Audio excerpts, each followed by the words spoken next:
Chapter 386. This morning, Rue Hui received the Hooligan 100 Immortals pill from IM and immediately sent it for testing. The Kamiyoshi network in Tokyo was complicated, and there were many professional testing agencies that knew about it. There was almost no possibility that they couldn't detect the composition of the medicine. However, this situation really happened. After the analysis of 3 world-class testing agencies, they came to a unified conclusion that this small pill probably came from Mars. When she saw the 3 almost identical reports, Rue Hui was speechless and even couldn't believe her eyes. But this was to be expected. After all, the medicine sent by the system was indeed no different from Mars. It was pure alien technology. How could modern technology detect the composition? But the most professional testing agency couldn't detect the composition of the medicine. From a certain point of view, this was a great thing. Because at least one thing was known: the effect of this pill was beyond the scope of modern pharmacology. A medicine beyond the scope of modern pharmacology. There were only 2 results after eating this kind of thing. The first was to die inexplicably, and the second was to recover inexplicably. Rue Hui herself was terminally ill. Her terminal illness was also beyond the scope of modern medicine. In the present, it could be described as magic or mystery. To fight against magic, you could only use magic. To kill mystery, you also had to rely on mystery. So after finding out that the medicine given by IM couldn't detect the composition, Rue Hui felt that the probability of this medicine being able to cure her increased a lot. In this case, Rue Hui couldn't help but seriously consider whether to take this strange pill. There was no doubt that this was a very risky move. After all, the person who sent this medicine was the boss of the Tenmu Group, the most vicious and evil woman in the world. If someone told Rue Hui before that she would consider whether to take the medicine sent by IM, she would definitely think that person was crazy. But after today's contact, Rue Hui found that IM seemed to have changed. The woman's temperament was still chaotic, still full of malice. But in the chaos and malice, she actually exuded a sweet aura unique to a girl in love. This made Rue Hui feel very confused. Tenmu IM, that woman, actually gave off the feeling of a young girl in love. Is there something wrong with me, or is there something wrong with this world? Rue Hui didn't know, and she didn't want to know for now. The only thing she wanted to know now was what to write in her suicide note. That's right, the Kanzai Imperial Garden was currently shrouded in darkness. Rue Hui sat alone in front of the desk, thinking about how to write a suicide note to her daughter. The reason why she wrote a suicide note was because Rue Hui felt that she might die. The reason why she felt that she would die was because Rue Hui intended to take the pill. The reason why Rue Hui took the pill was because she wanted to continue living in this world. The above few sentences sounded somewhat funny, but the reality was as such. If Rue Hui continues like this, she will definitely die of a terminal illness. If she didn't want to die, only IM's medicine could save her. However, taking the medicine might also kill her. Therefore, this was a gamble with a 50% chance of success. If he won the bet, he would be able to survive. If he lost the bet, he would immediately die. Phew. Forget it. It's not my style to be hesitant. I'll just eat it. After casually writing her suicide note and telling her what to do after her death, Rue Hui picked up the glass of water on the desk next to her, and swallowed the special-looking pill with a gulp of water. Almost at the instant she took the pill, the master of Kamiyoshi's body suddenly trembled, and her entire body fell backward. What's going on? Why is my body so hot? It's like there's a fire burning in my stomach. The moment she fell to the ground, Rue Hui felt that her body was shockingly hot. The terrifying heat caused her body to be unable to move, as if she was a lamb being roasted over a charcoal fire. Because Rue Hui intended to gamble with her life this time, she had already ordered everyone to leave the study, including Rucky and the other guardian ninjas who were her personal bodyguards. So when Rue Hui fell to the ground with her body burning hot, no one could save her. She could only lie on the floor with resignation, holding the suicide note that she left for her daughter in her hand. I'm going to die. Am I going to die? In a daze, Rue Hui couldn't help but think so. Legend has it that before a person died, the trajectory of their past life would flash through their eyes. This was the so-called carousel lamp. And Rue Hui also seemed to vaguely see her past, seeing her life from the Kannagi family's young mistress to the House King, and then to the Kannagi family's master. Ah! What a boring life. After reviewing her life, Rue Hui couldn't help but think so. If there's a next life, I must live more easily, more freely, and at least live for myself, not for others. Rue Hui couldn't help but have such a thought before she finally fainted. However, by the time she realized that she wasn't dead, it was already the morning of the next day. Chirp, chirp, chirp. The morning air was particularly clear, and the crisp sound of birds could be heard from outside. Rue Hui opened her eyes on the floor, and felt that her body had never felt so relaxed before. Speaking of which, the high temperature after taking the pill yesterday actually only lasted for a short period of time, and Rue Hui just happened to faint. After the torment last night, Rue Hui, who woke up, felt that her entire body had become much lighter. Am I dreaming? When Rue Hui stood in front of the mirror and saw that she looked as if she had suddenly become 10 or 20 years younger, she couldn't believe her eyes. The woman in the mirror had smooth and supple skin, and her eyes were bright and spirited. Even her hair had become darker and silkier. If it weren't for the fact that there were still traces of time in the woman's eyes, Rue Hui would have thought that she had gone back in time and returned to the time when she was still a young mistress. Etsuna Mamaheim. That guy was actually serious? Where did she get such a miraculous medicine? After understanding that her body had indeed undergone a tremendous change, Rue Hui couldn't help but recall Iam's words from yesterday. If I say that I'm here to cooperate with you, would you believe me? Don't be in a hurry to reject me. How about you listen to my conditions first? For example, I can cure your incurable disease, and I can even let your daughter live, so that she doesn't have to be that damned House King anymore. If it was before today, Rue Hui would definitely think that Iam was fooling her and treating her as a fool. But after personally experiencing the miraculous effects of the pill, she realized that Iam wasn't lying. She was actually sincerely looking for her to cooperate.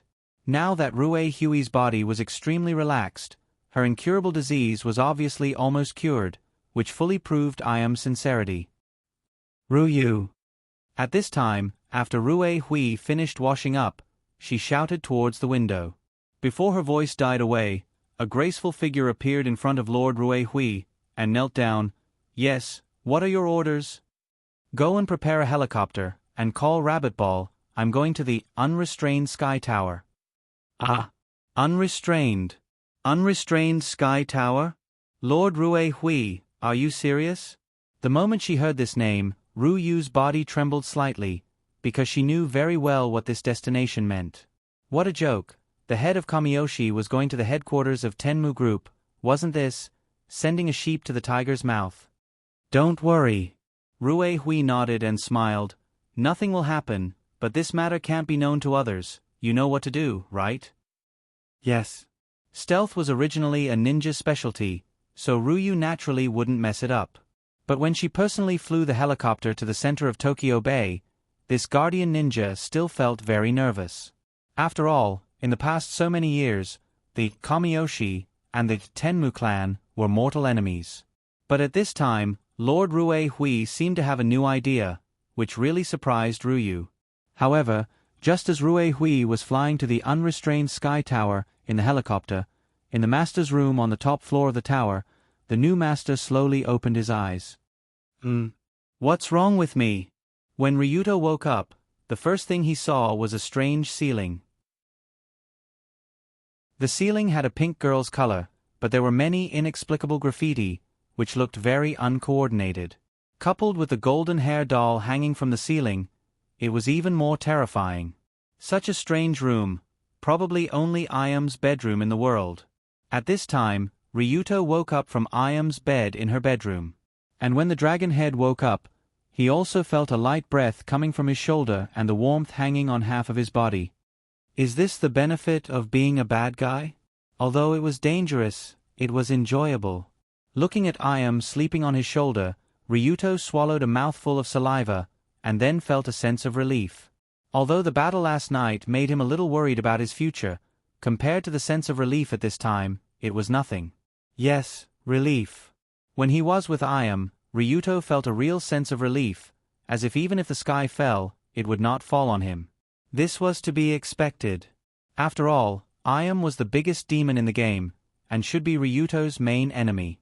He needed to be constantly vigilant to not be killed by this demon. But after yesterday, the demon became the person sleeping next to him, and the biggest enemy became the biggest leg. It had to be said that when he had Ayam as his leg, the feeling was not just a normal kind of good. It was good in all kinds of ways. Especially when the demon closed her eyes and lay next to him, the usual evil and chaos was replaced by a peaceful sleeping face. Ryuto really felt like he was the happiest man in the world. After all, Ayam was really beautiful, and could even be said to be the most beautiful woman in the world. But it was a pity that she was usually too strong and fierce, to the point that it would make people unconsciously tense up and unable to relax and admire this great beauty's peerless appearance. But Ayam was different after she fell asleep. At this time, she was like the world's most beautiful woman with a normal brain, and Ryuto could not help but stare at her flawless face for a long time. "Do I look good?" Just as Long Do was considering whether or not to wake her up, Yongji raised the corner of her mouth and asked without blinking. Well, it seemed like this girl was already awake. After being slightly shocked by Ayam, Ryuto replied sincerely, "You look good, really good. There is no one in the world more beautiful than you." Glib tongue, but it makes sense, I like it. After reaching out and pulling Ryuto's head, Ayam kissed him on the cheek, then stood up and put on her clothes and socks. A beauty changing clothes was a beautiful scene in the world, not to mention such a peerless beauty with a flawless appearance and figure. So when Ayam picked up a pair of black lace stockings and was about to put them on, Ryuto could not help but almost go crazy, and wanted to die again. No, no, no. I have to control myself, or I will die on top of her sooner or later. Long Do couldn't help but feel a lingering fear when he recalled the feeling of dying last night. After a while, Ayam changed into a relatively formal outfit. The elegant black dress she was wearing looked very solemn and serious, and her soft black hair fell to her waist, matched with the black lace stockings and high heels. Her every movement was dignified and elegant, as if she was an empress who was going to inspect the country.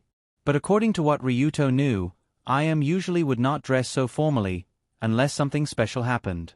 After tidying up her appearance, Ayam reached out and patted Ryuto's chest, smiled, and said, "An old friend will come to find me in a while. You should also tidy up and come with me to see her, my dear Minister Toshiro." Just last night, Ayam had already arranged Ryuto's new identity. After joining the Heavenly Eye group, Ryuto gloriously changed from Young Master of the Rulon group to Heavenly Eye group, Minister of Weapons, which meant he replaced the position of Nikolai, who had been blown to smithereens. But compared to his new identity, Ryuto cared more about the identity of the old friend he was going to meet later. "Lord Ayam, your old friend is... Although you have not seen that woman, you should be quite familiar with her. After all, you just came out of her house yesterday and tried to seduce her daughter, hee." When she said, "seduce her daughter," Ayam's lips curled up, and she gave Ryuto a dangerous smile. "Me? Came out of her house? Seduced her daughter? Wait. Could it be, that old friend is..." Just as Ryuto suddenly thought of that name, there was a knock on the door. Chapter 387. Lord Ayam, may I come in? With a knock on the door, the familiar voice of Tokushima Kalhana entered the ears of Ayam and Ryuto. Because when Ryuto succeeded as the head of the weapons department last night, Ayam summoned back the head of the guards department, Kalhana, the head of the pharmacy department, Yomi, and the head of the secret department, Heavy Fire. It had to be said that when he saw these three bosses in the game standing beside him and becoming his colleagues last night, Ryuto felt quite strange. Although Yomi and Heavy Fire were a little puzzled by the sudden appearance of this young man who replaced Nicola's position, these colleagues also expressed friendliness to Ryuto on the surface, except for Kalhana. Kalhana didn't rush back to the investigation department today to be her own undercover chief. Instead, she asked for leave and lived in the unrestrained Sky Tower. In Ryuto's view, the reason why Kalhana deliberately lived here was most likely because of him. During the inauguration ceremony last night, Kalhana had been staring at Ryuto with a vicious gaze. Her gaze was as if she wanted to poke a hole in him. Although it was the first time Kalhana saw the young master of the Rulon group, Ryuto could understand where Kalhana's resentment against him began. After all, from the situation he saw in Red Album 2, No One Survived, the head of the department had a special relationship with his boss. Ahem, it was the kind of relationship that was not known to outsiders. Kalhana was infatuated with and worshipped Ayam, while Ayam treated Kalhana as a pet and a toy. The relationship between the two master and servant showed a very twisted state. But there was no doubt that Kalhana's feelings for Ayam were quite firm. She could even fight against the whole world for Ayam. Therefore, it was not difficult to imagine what Kalhana was thinking when she found out that her master, lover, brought back a stinky man last night. Kill, kill, kill, kill, kill, kill, kill. Blow his head off with a gun, dismember him with a knife, send him flying with a car, flatten him with a tank, crush him with an airplane, and blast him into ashes with a missile. Especially after knowing that Ayam had brought Ryuto to her room to rest last night, Lin Hana had not slept for the entire night. She had been making Ryuto Kiryo's cursed dolls, and she had made 70 to 80 of them in one night. Lin Hua's anger and jealousy were visible to the naked eye. Ayam naturally understood, but she obviously didn't care at all. After all, Ayam had always been an absolutely self-centered woman. She was too lazy to care about what Lin Hua thought of Ryuto. After hearing Lin Hua knocking on the door, Ayam said indifferently, "Come in." "Yes." Before she finished speaking, Lin Hua pushed the door open and walked in. However, when she saw the young man sitting on Ayam's bed, who had just changed into a uniform but looked tired, as if he had overworked himself last night, she immediately felt her blood pressure rise. Mother asterisk cur. If Ayam-sama was not nearby, Lin Hua would have spat on Ryuto's face. This stinky bastard. How dare he do that with Ayam-sama? Woo. Although she really wanted to cut Ryuto into 1,000 pieces, Lin Hua suppressed her anger and reporting to Ayam-sama, the Kamiyoshi clan's helicopter has landed at the helipad. That woman. Kaneshiro Ruehue is heading to the living room. This was because Ayam had already reminded Lin Hua and the others yesterday that Ruehue might come to visit today. Lin Hua was not surprised by the sudden visit of the Heavenly Eye Group archenemy. Or rather, she was too lazy to care about Ruehue now. Lin Hua's attention was mostly focused on Ryuto. It's her. Kaneshiro Ruehue. But how? Why is Madame Ruehue here? When he heard Lin Hua's words, Ryuto could not help but widen his eyes in disbelief. According to Ryuto's understanding of this world, Colored Glaze's mother, Kaneshiro Ruehue, was a very strict woman. She should be Ayam's archenemy. If Ruehue did not die early because of a terminal illness, Ayam would not have been able to do so much in the later stages of the game. Therefore, Ruehue should be the only person who could compete with Ayam.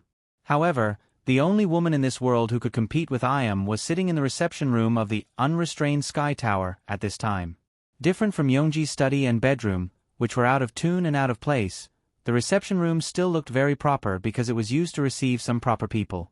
However, when Ruehue sat elegantly on the soft sofa and held the top-grade osmanthus tea brewed by the maid, although her expression was very relaxed, the two guards behind her were not the same. Looking carefully, the two guardian ninjas, Bunkamaru and Ritsuki, were standing behind their master on the left and right, vigilantly paying attention to the surrounding situation. After all, this was the nest of the Heavenly Eye Group. It was understandable for the two to be vigilant, especially after that figure appeared. Oh, Ruehue, what a rare guest. When she walked toward Ruehue with swaying steps, Ayam could not help but show a happy smile. Because from the moment Ruehue appeared here, she already knew that she had won. However, Ruehue did not first look at Ayam, this old enemy, but looked at the young man who walked behind Ayam. This young man is Rulon Group's young master, Ryuto Kiryo? With Ruehue's connections, she naturally knew that this kid kidnapped her daughter yesterday and slept in her daughter's Kamashiro courtyard for a night. Although according to Bunkamaru's report, he seemed to have done something to this kid, so he would not continue to have thoughts about Colored Glaze, But why did Ryuto appear next to Ruehue the next day? Seeing this extremely strange situation, Bunkamaru, who was behind Ruehue, almost had his eyes pop out. How is this possible? Ryuto Kiryu, he actually works for Heavenly I-am? To be honest, although Bunkamaru confronted Ryuto for a while yesterday, he did not see that this kid actually used the same blanket as I am. This was too ridiculous. Although this could not be blamed on Bunkamaru, because when Ryuto confronted Bunkamaru yesterday, he really did not use the same blanket as I am. This blanket was temporarily used last night. At this moment, Ryuto was somewhat embarrassed when he saw Bunkamaru again. After all, yesterday he vowed in front of Bunkamaru that he liked colored glaze, but in the end, he got together with I am. Of course, compared to Bunkamaru who almost castrated him yesterday, Ryuto's gaze was mostly focused on Madame Ruehue. After all, she was really beautiful. Although Ruehue was colored glaze's mother, no matter how one looked at her, he felt that she was a beautiful woman who was not even 30 years old. At this moment, she was wearing a black-sleeved kimono with the Kamiyoshi family's double-leaf sunflower pattern printed on it. She looked calm and elegant without being overly gorgeous. At the same time, the collar and cuffs were inlaid with golden threads, adding a faint sense of luxury. This dignified appearance, coupled with her thick black hair that was tied up high with a jade hairpin, could be said to be exuding a mature feminine charm. Moreover, because Ruehue had consumed the Hooligan 100 Immortal Pill, she looked even younger. Her skin was so tender that when she stood next to colored glaze, they looked like a pair of sisters. This Ruehue was not inferior to I am who was sitting opposite her. They were both peerless beauties, the kind that could cause the downfall of a city. With this feeling, am I in heaven? At this time, I am was sitting on the sofa beside Ryuto, Ruehue was sitting on the sofa opposite him, and Lin Hua was standing behind her. For a moment, he didn't know if he was dreaming, otherwise, how could such a dreamlike scene appear? Although the three female leads in the original work were also beautiful, Colored Glaze, Yunyen, and Dunya were relatively young after all. They didn't have the almost overflowing feminine charm of I am, Ruehue, and Lin Hua. Especially the unique body fragrance and charm of mature women, it made Ryuto feel quite satisfied. Of course, he wasn't an old pervert, he was simply attracted by the three beautiful big sisters. This was a very normal thing. Just when Ryuto was unmoved on the surface, but he secretly sighed in his heart that he came to the right place. Ruehue put down the teacup in her hand and said faintly, I didn't expect that the kidnapping of my colored glaze yesterday was arranged by the two of you. Your acting is really good, Ryuto-kun. Originally, after Ruehue learned about yesterday's incident, she thought that Ryuto and Rulon group were also victims of I am's plot. Who knew that they were actually in the same group, which really made her a little upset. Especially when she thought that Ryuto, this little brat, actually dared to kidnap her baby daughter. Ruehue wanted to stab him twice in the head. After being ridiculed by Ruehue, Ryuto's face was a little red. After a while, he murmured, I'm sorry, I didn't mean it. Previously, the kidnapping of Colored Glaze wasn't actually done by Ryuto. Originally, he could have pushed the blame to I am, the shady business, but now the shady business was in cahoots with him. So now, Ryuto had become yellow mud that fell into his crotch. Even if it wasn't shit, no one would believe it. He had to apologize to Madame Ruehue first to avoid any more trouble. Just when Ryuto was facing Ruehue, I am smiled and said, Don't hold on to him. The previous incident was my idea. At that time, we were still enemies, weren't we? I didn't say anything. It's not my habit to bring up old scores. Besides, for the sake of the pill, let's forget about the previous incident. Of course, Ruehue deliberately came to the unrestrained Sky Tower, this time to talk about these old matters. Moreover, her daughter Colored Glaze was scared but not in danger in the end, so there was no benefit in arguing about it. Therefore, she quickly looked at I am, her partner. Both Ruehue and I am were smart people. They both knew what it meant for the two of them to sit in the guest room of the unrestrained Sky Tower to discuss this matter peacefully. Therefore, neither of them would talk about why they were sitting there. Instead, they directly discussed the next division of labor. You want to cooperate with me? How do you want to cooperate? Do you want to occupy this country? That's too gentle of a word. How can we rebuild something that's already rotten without destroying it? That makes sense. With Ruehue's intelligence and knowledge as a god, she naturally knew how many corpses were needed to complete the destruction and reconstruction mentioned by Iam. Even so, Ruehue did not hesitate to reply, that makes sense. Because the current her, after reincarnating, had decided to live only for herself and her daughter. As for other things, Ruehue would not care at all. To put it in a more extreme way, for example, if the lives of 200 million people in Japan were to be exchanged for Colored Glaze's future, Ruehue would not hesitate to do so. After all, compared to herself and her daughter, the lives of other unrelated people were worthless. This was the cold-bloodedness of a person of high status, and also the courage of a person who wanted to achieve great things. Seeing how resolute Ruehue's gaze became, Iam could not help but nod slightly. She smiled and said, "In that case, I'll have to trouble you to take the position of Golden Heron first. Can you do that?" Iam was naturally very familiar with the most ancient organization in Japan, the Yatsuki, which held most of the power in Japan. However, for a strange person like Iam who was ostracized by the traditional circle, it was difficult for her to get her forces deep into the inner circle of the Yatsuki. However, with Ruehue's cooperation, the situation was completely different. If Ruehue could replace the position of Iwasaki or Takehara Miyako, then these two strongest women in the world could completely erode the organization from the inside. At that time, most of the politicians would be assassinated and replaced, and the entire Japan would be in the hands of the two. Whether it was dismantling or destroying it, it would all be up to Iam. After hearing Yongji's words, Ruehui didn't even think about it and replied, "No problem. Give me a week, I guarantee that I can pull those two guys down from their high horse. In a week, bring down the most powerful Golden Heron in Japan." When Ruehue said this, she was full of pride and did not consider the possibility of failure or delay at all. This confidence that seemed to not care about the world was also what Iam liked the most about her. As expected. You were bound by too many boring things before, and now you are the real you. Yongji immediately smiled and nodded.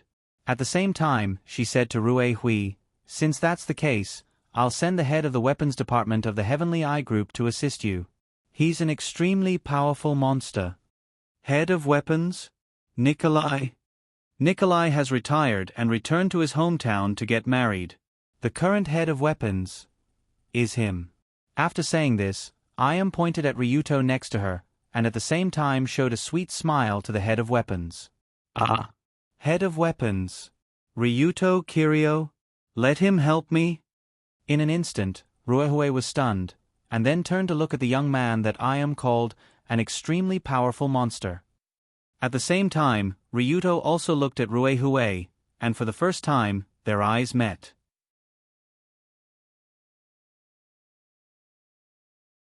Chapter 388. As for Lady Ruehui, Ryuto didn't have any thoughts about her. After all, according to his previous understanding of the plot, he shouldn't have anything to do with this woman. On one hand, she was Colored Glaze's mother and was considered an elder.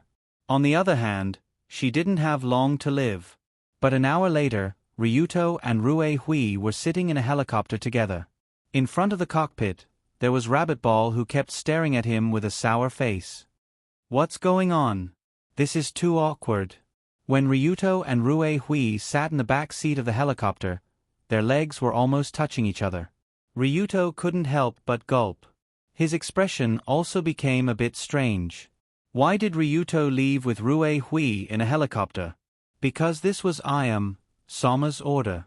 From today onwards, Ryuto's job was to assist this kamikaze and help her become a Golden Heron in the shortest amount of time. In order to successfully accomplish this goal, Ryuto obtained a portion of the Spread the Martial Arts Mercenary Group's mobilization authority. This elite mercenary group that originally belonged to Iam, coupled with the entire weapon department in his hands, Ryuto now had a lot of chess pieces in his hands. Not to mention, Ryuto also received a full 5 billion mission fee. Relying on the 5 billion mission fee, Ryuto immediately increased his attribute points to a very high level. So at this time, Ryuto's personal attribute page looked like this. Name, Ryuto Kiryoage, 16 attributes, Wisdom LV4, Constitution LV5, Courage LV5, Insight LV4, Charm LV5 Title, Soft Rice Man, when there is a close female around, all attributes increase by 50%, Equipment. None total assets, 35 billion. Other than Wisdom and Insight, that required 5 billion to level up, Constitution, Courage, and Charm were all maxed out by Ryuto. 2 days, he had only transmigrated to this world for 2 days, and his attributes had already skyrocketed. This was probably the charm of the money modifier. Of course, even though Long Do's personal attributes were already very high, the bastard title of Freeloader still made him extremely unhappy. Title, Soft Rice Man, obtained after receiving more than 5 billion from a close female. When there is a close female around, all attributes will be greatly increased. How to say this? The Soft Rice Man title was indeed very powerful. The attribute increase was very obvious, but I really don't want to be a soft rice man. Long Do didn't know whether to laugh or cry at the thought of Yong-ji giving him so much maintenance fee and mission fee. On one hand, he hoped that he could become stronger through his own hard work, so that he wouldn't have to rely on a woman to survive. On the other hand, he felt that the current situation was indeed very good. Of course, he was being taken care of by the world's most beautiful woman as soon as he transmigrated. She gave him status, people, and money. With such a good rich woman, there probably wouldn't be any man in the world who would be able to resist her. However, Ryuto still had some backbone. Since he had taken so many things from Iam, he had to make some achievements as the head of the weapons department. Even if he had to work together with Ruehue Konishiro. To be honest, Ryuto was now somewhat afraid of Ruehue. After all, she was one of the stricter characters in the original work. So when he left with her on the helicopter and brought people to clean up the Kamiyoshi tribe, Ryuto obviously felt somewhat uncomfortable. Their destination this time was to go to the Kamiyoshi tribe and kill some of the people who had connections with the outside world. The Kamiyoshi tribe had many complicated factions. Many of its members were inextricably linked to Yatsuki Yukioshi. So, if they wanted to deal with Yatsuki Yukioshi, they would first have to deal with the spies in their family. Ruehue had already compiled a list of spies, including her younger brother Komashiro Yoshiyuki and her nephew filial piety Kaneshiro. According to what Ruehue knew, this father and son pair had a deep connection with the current Yatsuki Yukioshi, the president of the great Japanese bank, Iwasaki Yanasuk. If Ruehue wanted to deal with them, it would be best to deal with these spies as soon as possible so that they wouldn't alert the enemy. But after all, they were Ruehue's own blood relatives. It wasn't appropriate for her to do it herself, so she could only let Ryuto do it for her. Just as Ryuto was thinking about how to deal with them when they arrived at the Kaneshiro Imperial Garden, Ruehue opened her eyes slightly and asked in a light tone, "Ryuto-kun, can I ask you for a favor?" "Ah. Mrs. Ruehue, please go ahead." After hearing Ruehue's words, Ryuto was somewhat nervous, but he immediately nodded. "I heard that you seem to have publicly declared that you like colored glaze, right? That's what happened before." Ryuto Kiryo's character originally liked Kaneshiro colored glaze, and it was the same in the original work. Many people knew about this, so Ryuto had nothing to hide. At this time, Ruehue said, "Since you are part of Iam's faction, please don't get close to colored glaze in the future. I hope that my daughter can live a simple and happy life in the future." Understood. After being warned by Mrs. Ruehue, Ryuto could only nod dejectedly. Although Ryuto liked colored glaze, his current liking for her was limited to liking the game character. It hadn't reached the point of marrying no one else, or marrying no one else. Since he was now forced to choose the evil path, Ryuto naturally wouldn't have any ideas about colored glaze. After all, colored glaze and Iam couldn't coexist. It was impossible to force himself to "I want them all" in this situation, so he could only accept it. Otherwise, he would most likely be chopped into 9 pieces by Iam. Ruehue was obviously very satisfied with Ryuto's tactful attitude. She smiled and said, "Not bad, you are more mature than I thought. No wonder I entrusted you with such a heavy responsibility." "It's okay, Sama trusts me more, so I have to do well." After hearing Ryuto's words, Ruehue inadvertently blinked. "There's something strange. Ryuto Kiryu and Tenmu there seems to be something strange between these two." According to Ruehue's understanding of the members of the Heavenly Eye group, most of the capable people joined Yongji because of their admiration, so when they mentioned the boss, they all had a very respectful expression. But Ryuto was different. When he mentioned there was almost no respect. Instead, he seemed to be very close to her. This feeling was completely different from the attitude towards a boss, a superior, but more like the attitude towards his lover. That's right. Lover. In fact, Ryuto had already subconsciously regarded as such. After all, was really his woman now, and the two had completely completed the most intimate contact last night. In addition, was really good to Ryuto, giving him whatever he wanted. The human heart was made of flesh, so Ryuto would naturally treat her well in return. That feeling was more or less treating her as his lover. This subtle emotional change obviously couldn't be hidden from Ruehue's eyes. It can't be. Could it be? He's lover? Thinking of this, Ruehue carefully thought about attitude towards Ryuto in the living room. Thinking about it carefully, it did seem to be more or less ambiguous. It didn't seem like a normal female superior and male subordinate. If that's the case, I have to build a good relationship with Ryuto-kun. Since he was able to receive love, it meant that he must have his own outstanding qualities. And since he's lover, I can try to use Ryuto to instill some ideas into I'll do that. Although the current Ruehue had reached a comprehensive cooperation with it didn't mean that Ruehue didn't have her own thoughts. Although she wouldn't backstab or drag down, she was obviously very willing to fight for her own interests and let herself have more say in this alliance. So when the two got off the helicopter and were walking towards Kamashiro Imperial Garden, Ruehue used a gentle tone to say to Ryuto, "Ryuto-kun, you don't have to be polite here. Just treat this place as your own home." Is that so? Just as Longdo was about to smile and chat with Ruehue, who had suddenly become gentle, he saw a man hurriedly walking out of a house not far away. It was a middle-aged man who looked to be about 50 years old, but his body was still tall and straight. His eyes were as sharp as an eagle looking for prey. This is Kamashiro Yoshiyuki.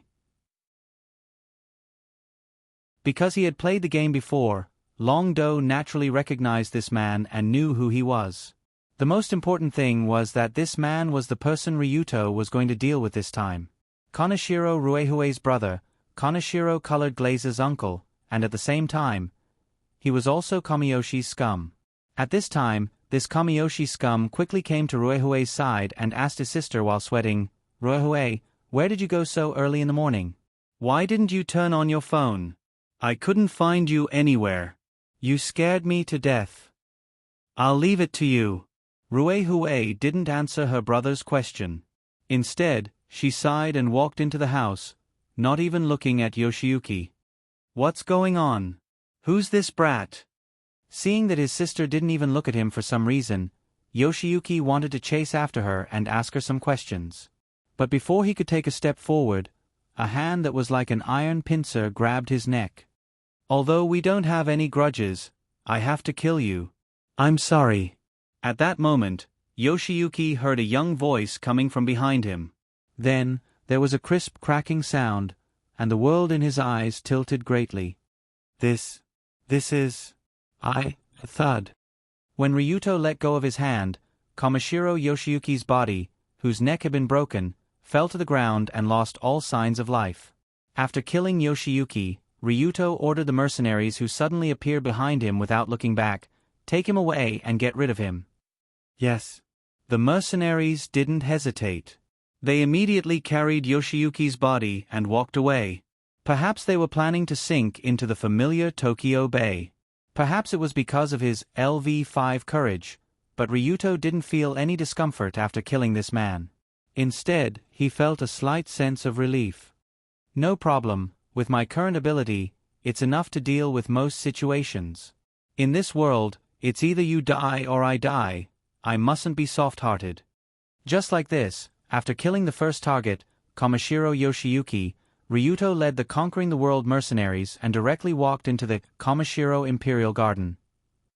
Under the instruction of Ruehue, almost all the Guardian ninjas, who were originally protecting the Kanzaki family members, disappeared without a trace, and the other guards were also gathered in a certain place, so that it would be convenient for Ryudo and the others to make a move. "Who are you?" "Oh, help, help. Someone come. Please don't kill me. You can have as much money as you want." That afternoon, there was a bloody storm in the Komashiro Imperial Garden. The group of clansmen and guards, and even the ninjas who were previously identified by Ruehue as having connections with outsiders, were mercilessly slaughtered. Fresh blood dyed this land, which was originally considered very sacred, red. Occasionally, there would be waves of panicked screams coming from the courtyard. Such a situation could be said to be poles apart from the usual tranquil and peaceful Komashiro Imperial Garden. However, the current Ruehue was very satisfied with this situation. She sat alone at the tea table in her room, looking through the window at the familiar osmanthus tree, with a faint smile on her face. On the tea table, the fragrance of the tea leaves covered the faint smell of blood in the house. Not long after, there was a knock on the door of the room, and a somewhat tired voice came from outside. "Madam Ruehue, I'm done here, I'll go back first." After recognizing the voice of Ryuto, Ruehue smiled and said, "Don't be in a hurry to leave, come in and sit." "Ah, she wants me to go in and sit?" Suddenly, Ryuto was clearly confused. After all, this was Ruehue's boudoir. Wasn't it a bit inappropriate for a man like him to go in? But since she had already invited him, Ryuto didn't want to go in. So Ryuto pushed the door and walked in. He came to the tea table and sat in front of Ruehue, with his hands on his knees, looking like an obedient child. This Ryuto Kiryu was completely different from the cold-blooded killer who went on a killing spree in the Komashiro Imperial Garden today, so much so that Ruehue couldn't help but show a funny expression. "Ryuto-kun, it's been hard on you today, you..." Beep, beep, beep. However, just as Ruehue was about to chat with Ryuto and connect a little, a hurried voice came from Ruehue's phone. "Emergency call?" Ruehue didn't dare to neglect, but quickly picked up the phone, turned around, and whispered, "What's the matter?" "Master Ruehue." Miss Colored Glaze suddenly ran back. "She has already broken through the front door and is running toward your bedroom." "WH. What?" The moment she heard that name, Ruehue couldn't help but slightly open her mouth. If it was under normal circumstances, it wouldn't be a problem for a daughter to come to her mother's bedroom. But now there was a man in the bedroom. If Colored Glaze saw Ruehue and Ryuto in the boudoir, then how could she explain this?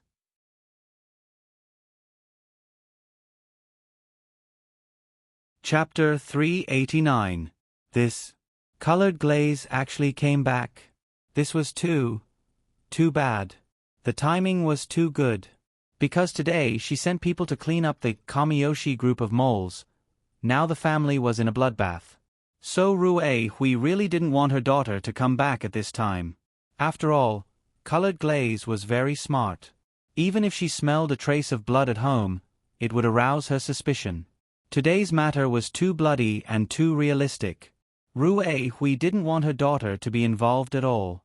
Whether it was the internal conflict of the Kamiyoshi group, the cooperation with the Heavenly Eye group, or the various bloody things that were about to happen in the outside world. These things weren't something a student like Colored Glaze should care about. Ruehue just wanted her daughter to live happily as a normal person. But who knew that Colored Glaze seemed to have noticed something and actually hurried back home. This was troublesome. After hanging up the phone, Ruehue sighed slightly, then hurriedly said to Ryuto, "Ryuto-kun, hurry up and leave, my daughter is back." "Daughter." Colored Glaze. When he heard this name, Ryuto was somewhat embarrassed. After all, Not long ago he righteously said that he would save colored glaze from the sea of bitterness, but in the end, he suddenly became the Heavenly Eye Group's hired thug. But from a certain point of view, Ryuto helped IM destroy this country, which could be considered as saving colored glaze from the sea of bitterness. When the time comes, when Japan is destroyed, Shinto will naturally be finished, and the king position of the Kamiyoshi will also disappear. At that time, colored glaze wouldn't have to think about being locked in the shrine after the age of 18, and could live as a normal person in the outside world. But that was off topic. The most important thing for Ryuto now was, "This is my escape route." So after nodding to Madame Rue Hui, he quickly opened the door and tried to rush out. But it was too late. Just as he opened the door halfway, he saw a familiar figure running towards him. It was colored glaze. It was colored glaze Kanzaki. She was running down the corridor at an extremely fast speed. She could run 100 meters in about 20 seconds. Although Ryuto wasn't running fast, because there was only one path outside the corridor, colored glaze's figure had already blocked his escape route. I can't leave through the main entrance. Seeing that the front door was blocked, Ryuto hurriedly closed the door and tried to escape from the back window. But just as he was about to open the window, Rue Hui hurriedly said, "Wait. For safety reasons, the window is sealed." After all, Rue Hui was the leader of the Kamiyoshi clan, and there were many people who wanted to take her life. Therefore, even the windows in his room were completely sealed with bulletproof glass. There was no way to open them at all. Good Lord, now it's asking for directions. Just as Ryuto was in a hurry to escape, Rue Hui hurriedly said, "Under the bed. There's a secret passage under the bed. I prepared it for emergencies to escape." Very good. Ryuto hurriedly ran under Rue Hui's bed. With a slide kick and a roll, he rolled in. Because Rue Hui's room was usually cleaned by the servants, Ryuto didn't cause any dust or noise after rolling in. Creak. Hoo hoo hoo. After a few seconds, accompanied by a slight sound and panting, colored glaze's figure appeared in his mother's room. Hoo hoo. Hoo hoo. Hoo hoo. Mother-sama. Now. What's going on? Why did filial piety cousin send this message to me? When colored glaze came in, she raised her phone and asked Rue Hui while panting. Message? Filial piety cousin? Could it be? After seeing the contents of colored glaze's phone, she finally understood why her daughter would barge in at this time without saying anything. Because in the message that filial piety Kanzaki sent to colored glaze, there was only one simple but terrifying sentence. This sentence was, "Help. Something happened at home. Many people were killed." From the fact that the word "bay" was even typed wrongly, filial piety Kanzaki must have sent the message in a state of extreme panic.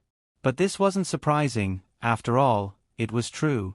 That afternoon, Ryuto did indeed carry out an unprecedented purge of Kamiyoshi's traitors. The total number of people killed was more than 30, including Yoshiyuki and filial piety Kanzaki. In fact, not long after filial piety Kanzaki sent this message to colored glaze, this filial son was also dug out from the warehouse by Ryuto and had his neck broken. They should have all been thrown into Tokyo Bay by now. However, Rue Hui obviously couldn't tell colored glaze about this, so she could only smile and say, "Filial piety Kanzaki must be joking. You actually believe this kind of thing, who would randomly kill people at home. I'm still here, aren't I?" "Is that so? But on the way back, I seem to have smelled some blood." "That's because the family hunted a wild deer, and the chef was preparing the venison." "Really?" Colored glaze looked at her mother, who was exactly the same as usual, and asked in a puzzled tone, "Then where is filial piety Kanzaki cousin?" "I'm not too sure. He usually doesn't live at home, you know, that guy loves to play very much." Saying this, Rue Hui couldn't help but sigh, as if she felt that there was nothing she could do about her nephew. Logically speaking, there was nothing wrong with Rue Hui's way of dealing with it. Her expression was also very natural. Moreover, this Kamiyoshi Kanzaki was right, who could casually kill people in Kamiyoshi Garden, except for herself. Really? Could it really be a misunderstanding? At this time, colored glaze Kanzaki looked at her mother with a puzzled expression.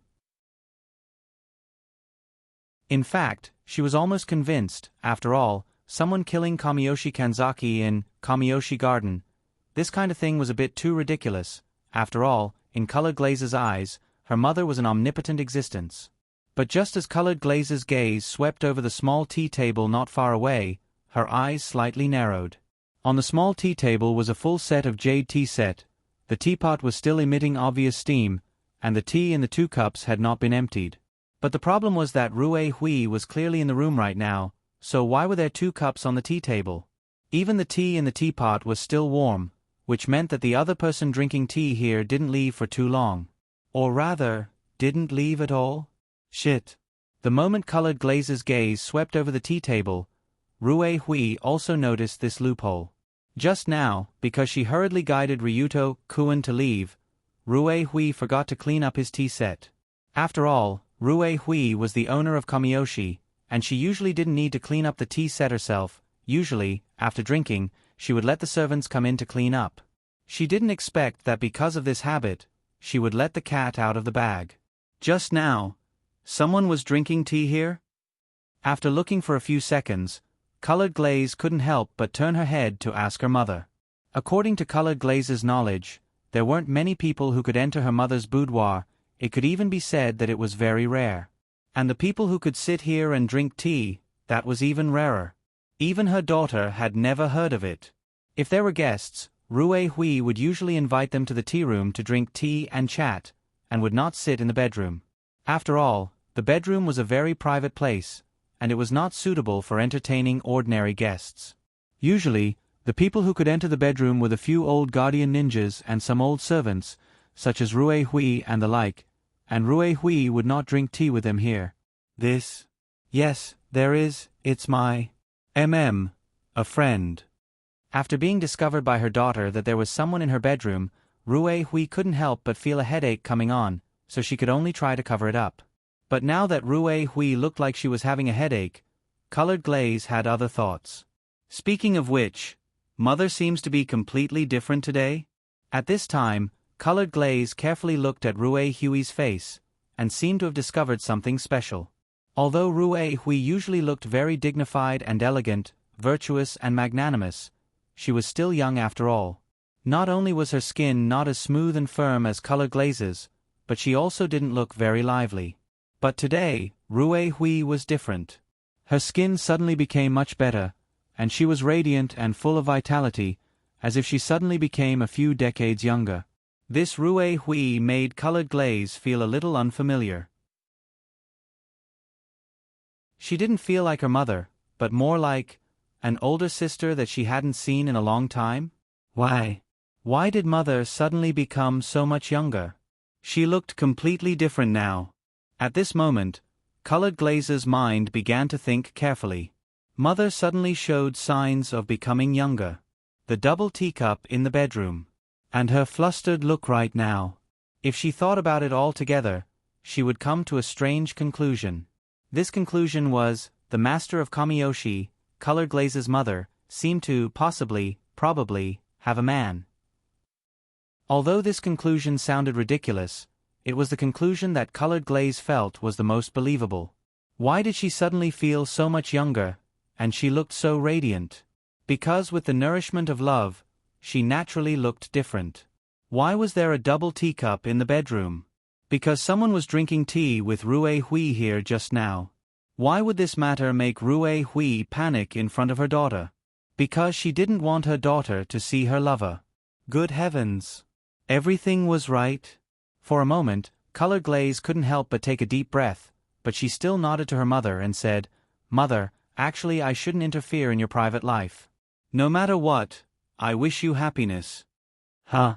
Rue Hui was stunned when she suddenly received her daughter's blessings. My private life? Wishing me a happy life? Wait, what did that mean? Because Colored Glaze's thoughts were too jumpy, Rue Hui couldn't react to what she was saying. But Rue Hui was also a rare intelligent person. She could see that her daughter knew that there was someone in her bedroom not long ago, and with the words, private life and happiness, just now, it didn't take long for her to understand what Colored Glaze was thinking. It can't be. Does she think that I'm hiding a man at home? The moment she understood, Rue Hui felt like she was dumbfounded. She hurriedly explained, "Wait. Colored glaze. Actually, Alright, mother, this isn't something that can't be exposed. I haven't seen father since I was young, so I won't mind you. Cough, cough. Anyway, that's it. I'll leave first." Before she finished speaking, colored glaze ran out like a wisp of smoke, closing the door on her way out. After all, according to colored glaze's deduction, her mother's lover should still be in the room. Although she didn't know where he was hiding, her sudden intrusion should have brought them quite a bit of trouble. But then again, her mother was also welcoming her own spring. This feeling was really strange.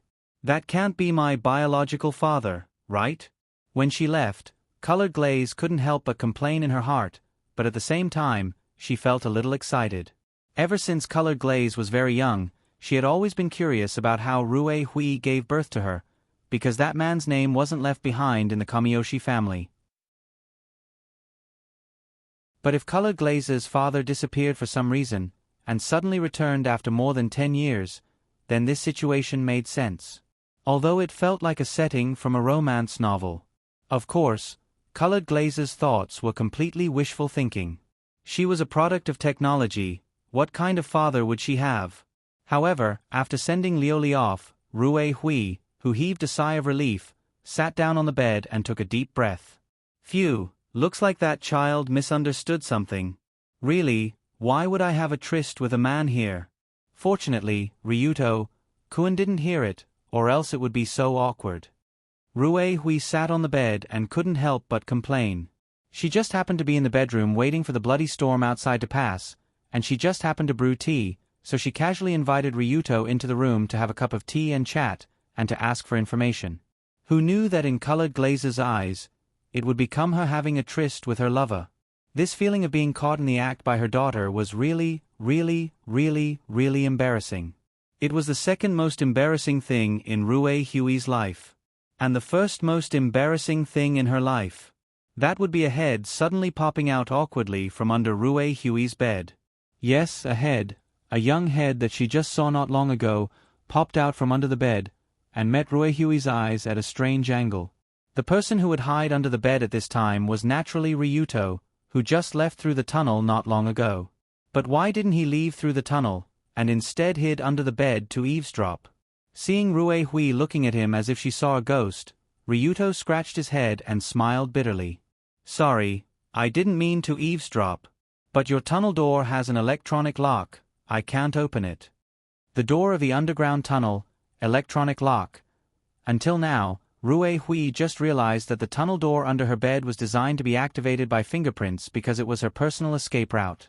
And Ryuto wasn't her, so naturally he couldn't open the door, and could only awkwardly crawl under the bed to eavesdrop on the conversation between the mother and daughter, which included the part about private life and tryst with a man. "Just kill me." The moment she understood everything, Rue Hui felt her face turn red, and she couldn't help but cover her face. Rue Hui Komashiro, ever since I was born as the daughter of Kamiyoshi, for so many years, I have never been so embarrassed. If it wasn't for the fact that Rue Hui didn't have a system, she would have definitely shot herself in the head without hesitation. It was so embarrassing that she wanted to die.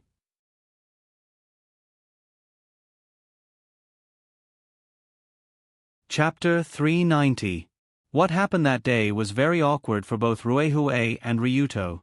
But Rue Hui was an adult after all, so she quickly recovered from the awkwardness and acted as if nothing had happened and sent Ryuto out the door. "Ryuto-kun, nothing happened just now, you should know that." Before sending Ryuto off, Rue Hui showed a gentle smile and said to him in a gentle tone, "What are you talking about, Mrs. Rue Hui? I don't understand. I came here to work today, nothing else happened." Ryuto, who was already quite intelligent, was also an expert at pretending to be confused, so he immediately acted like he didn't know anything and nodded to Rue Hui. "Phew. Really, I didn't expect something like this to happen. If I knew about this, she would probably laugh at me." Seeing Ryuto leave in the Ministry of War's exclusive vehicle, Rue Hui couldn't help but cover her face. Of course, her thoughts were absolutely correct. That night, when Ayam found out about Rue Hue and her daughter's argument, she immediately rolled left and right on the bed while laughing like a little girl who hadn't grown up yet. Pfft. Ha ha. Ha ha ha ha ha. Kanzaki Rue Hue, that Rue Hue actually. Her daughter thought that you had an affair with her. Ha ha ha ha ha. Her laughter was wild and violent, making people feel like there was a level 18 typhoon in the room. Her wild laughter made Ryuto feel a bit creepy, so much so that his sitting posture on the desk not far away looked awkward. But Ryuto still tried his best to explain, "It's a misunderstanding, it's all a misunderstanding, there's really nothing special." Is that so? It's really a misunderstanding? But after hearing Ryuto's words, Ayam climbed up from the bed with a smile, came behind him, and wrapped her arms around his neck. The moment Ayam hugged him from behind, Ryuto couldn't help but gulp, but he still turned around and asked, "What else? Don't you think it's because your charm is too strong?" I don't think Rue Hui would casually invite people into her bedroom for tea. As Ayam spoke, she reached out and pinched Ryuto's face as if she was pinching a toy. Of course, Ayam's words weren't without reason, because Ryuto's charm attribute had already reached LV5 Charm, Extreme Superman. This level of charm was like magic in the eyes of ordinary people. It could easily make people like trust, worship, and other emotions. Speaking of which, Ryuto had fully experienced the effects of the charm attribute in today's work. Although he was the director of the Heavenly Eye Group's weapon department, because of his terrifying charm, all the members of the weapon department immediately trusted him. After all, this level of charm could be used indiscriminately on men and women. Even men would unconsciously have a good impression of Ryuto. Not to mention women, most people would easily fall in love with him. Therefore, Rue Hui's admiration of Ryuto was more or less influenced by his magical charm. Although it wasn't as serious as others, it wasn't to the point of falling in love with him directly. "You don't seem to be jealous at all." Long Do casually pulled Yong-ji into his embrace when he sensed the relaxed tone in her voice. He looked at her devastatingly beautiful face and asked, "What about you?" Logically speaking, if her man was dragged into the bedroom for tea by another woman, as a woman, she should feel jealous or angry. But it was really difficult to describe her as an ordinary woman. In the next moment, she even said something that shocked the heavens and earth and made ghosts and gods weep. "Why should I be jealous? I like you, and I also like her. If you can drag her to the bed, I'll be more than happy." Seeing Ayam's smiling face, Ryuto almost said, "Are you crazy?" But thinking about the plot of Ayam and Lin Hua in Red Album 2, No Survivors, this woman seemed to have always been a double-edged sword, so it didn't seem strange. However, Ryuto didn't think that Ayam, this double-edged sword, had always been interested in Rue Hui. When he thought of the scene of Ayam and Rue Hui, these two beauties, chatting together, Ryuto couldn't help but take a deep breath. That kind of special scene must be the most beautiful scenery in the world. It was probably only possible to see it with a bug in the game.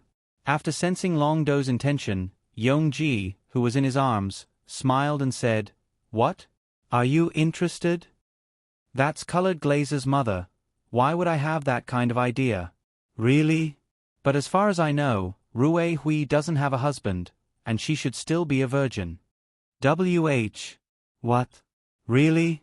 Regarding the matter of Rue Hui and Colored Glaze, this was information that was not provided in the original game plot, so Ryuto couldn't help but shout out in surprise after hearing it. Of course it's true, so she should lack the nourishment of a man. You can give her more love, that kind of woman will soon be hooked. Don't joke, I won't do that. Ryuto shook his head and said righteously. You really won't? Absolutely not. Then why don't we make a bet? What bet? Within a month. You will eat Rue Hui, or you will be eaten by her. Are you that sure? Because I will do something behind your back. Don't look at me like that, I'm crazy, don't you know? Hee hee. Kiss. Suddenly, Ayam kissed Ryuto's face, and then collapsed in his arms as if she had no bones. She smiled and said, "But that's in the future, now it's my time, shouldn't you serve me well?" Hiss. Phew. Seeing the seductive smile on the face of the witch in his arms, Ryuto first took a deep breath, then picked up the vitality potion on the table next to him and drank it all in one go. Then, he hugged Ayam and threw her on the bed. That night, it was another night of troubles. Although it was a happy trouble, troubles were still troubles. So when Ryuto reported to the Kamishiro Imperial Garden the next day, what appeared in Rue Hui's eyes was a slightly haggard face. Logically speaking, a 16 or 17-year-old boy like Ryuto should be full of energy, like the rising sun. But in Rue Hui's eyes, Ryuto looked like he was about to burn out, like he was about to become the evening sun. Are you okay? Do you want to take a rest? Originally, Ryuto came over to discuss with Rue Hui about how to deal with Golden Heron Iwasaki Yanasuke, but seeing him like he was about to die, Rue Hui couldn't bear it anymore. I'm fine, don't worry, I can do it. Ryuto smiled at Rue Hui with two big dark circles under his eyes. No, if this goes on, will he suddenly die? When Ryuto received his mission and brought a group of guardian ninjas and Fujiwara to investigate Iwasaki's residence and his movements, it would be easier to assassinate him. Rue Hui couldn't help but feel slightly worried about the future of the young boy. Without a doubt, Ryuto should be Ayam's man, and only that which could turn a 16 or 17-year-old boy into this. But what should I do? I don't think I can help him, right? Do I have to ask Ayam to control herself? That would be too stupid. Thinking of this, Rue Hui sighed slightly. However, Rue Hui immediately thought of a person who might be able to help at this time. Is Rue here? Yes, what can I do for you? Before the voice fell, a graceful figure landed in front of Rue Hui.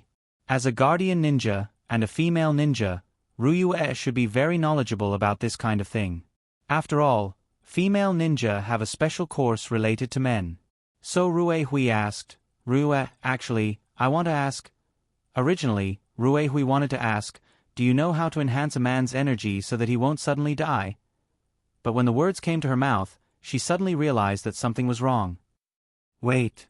Why do I have to ask so many questions about whether the Dragon Do Lord will suddenly die? What does this have to do with me? After thinking for a few seconds, Rue Hui asked Rue to leave first, and she didn't want to ask about this matter. Speaking of which, Rue Hui and Ryuto were neither relatives nor friends, and the two were just colleagues. It was quite awkward to talk about this kind of thing. And on the same night, Ryuto brought people to understand Iwasaki's situation thoroughly, and planned to take action the next day to completely eradicate this Yatsuki Yukijin heron. After discussing the countermeasures and sending Ryuto away, Rue Hui also specifically told him to rest early tonight and not to go to bed late. Although Ryuto also agreed, he knew in his heart that it was not in his control at all. Whether he could go to bed early or not, to put it bluntly, it still depended on Ayam's mood. He didn't know if that woman was addicted to the taste of meat, but recently, after eating meat, she pulled Ryuto to accompany her as if she didn't care about her life. That night was no exception. The result of this was that when Ryuto came again the next day, Rue Hui saw an even more haggard face. Looking at that face, Rue Hui suddenly felt her anger rising. Ayam, you bastard, you're too much, aren't you? He's a 16 or 17-year-old young man, why did you make him look like this? She didn't know if it was because Ryuto's charm was too high, or because he was the same age as her daughter. When Rue Hui saw this child's miserable state, she couldn't help but feel heartache for him. Madame Rue Hui, I'm going to go now. No, today's plan is cancelled, you're not allowed to go anywhere. Just as Ryuto was about to carry out the mission to assassinate Iwasaki with a frown, Rue Hui forcefully pulled his hand and pulled him to a guest room not far away. This tug caused Long Do to be a little confused. But not long after, Ryuto was brought to a bedroom with a bed on the floor and incense burning beside the bed.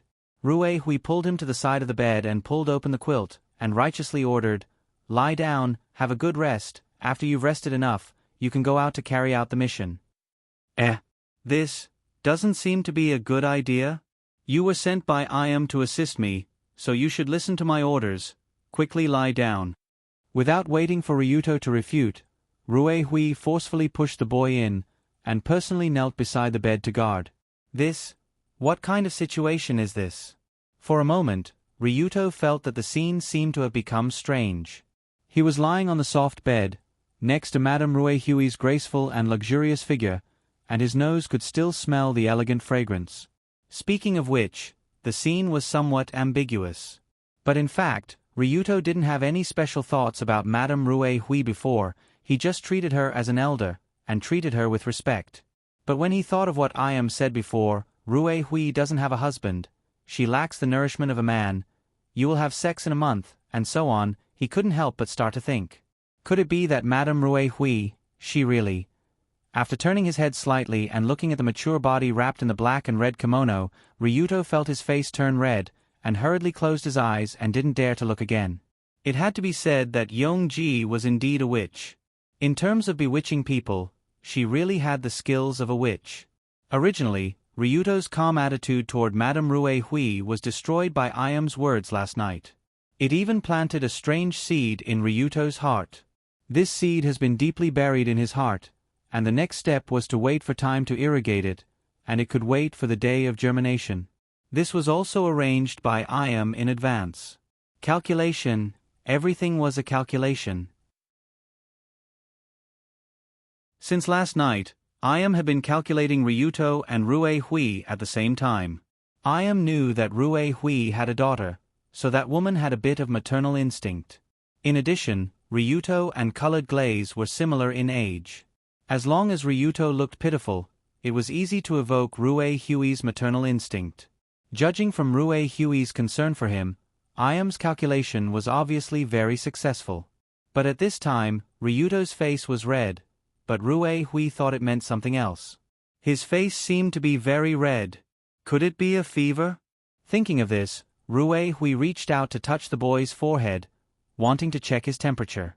But she found that her palm was a little hot because she had been pulling Ryuto, which may cause the temperature to be inaccurate. Ruehui subconsciously lowered her head, and used her smooth forehead to touch Ryuto's forehead. How to describe it? This was actually a relatively familiar action for Ruehui. When she was young, every time Colored Glaze had a fever, Ruehui would check the temperature like this. However, Ruehui had forgotten that the one lying on the ground wasn't her daughter, Lioli, but another man. A man who had been instigated by Yongji's words to the point where his head was slightly feverish. At that moment, Ryuto only felt a cold and soft object touch his head. He unconsciously opened his eyes, and saw that Madame Ruehui's face was actually very close to his. Although Ruehui stretched her head from the side, the two heads were very close, and the intimate action made Ryuto's face burn even more.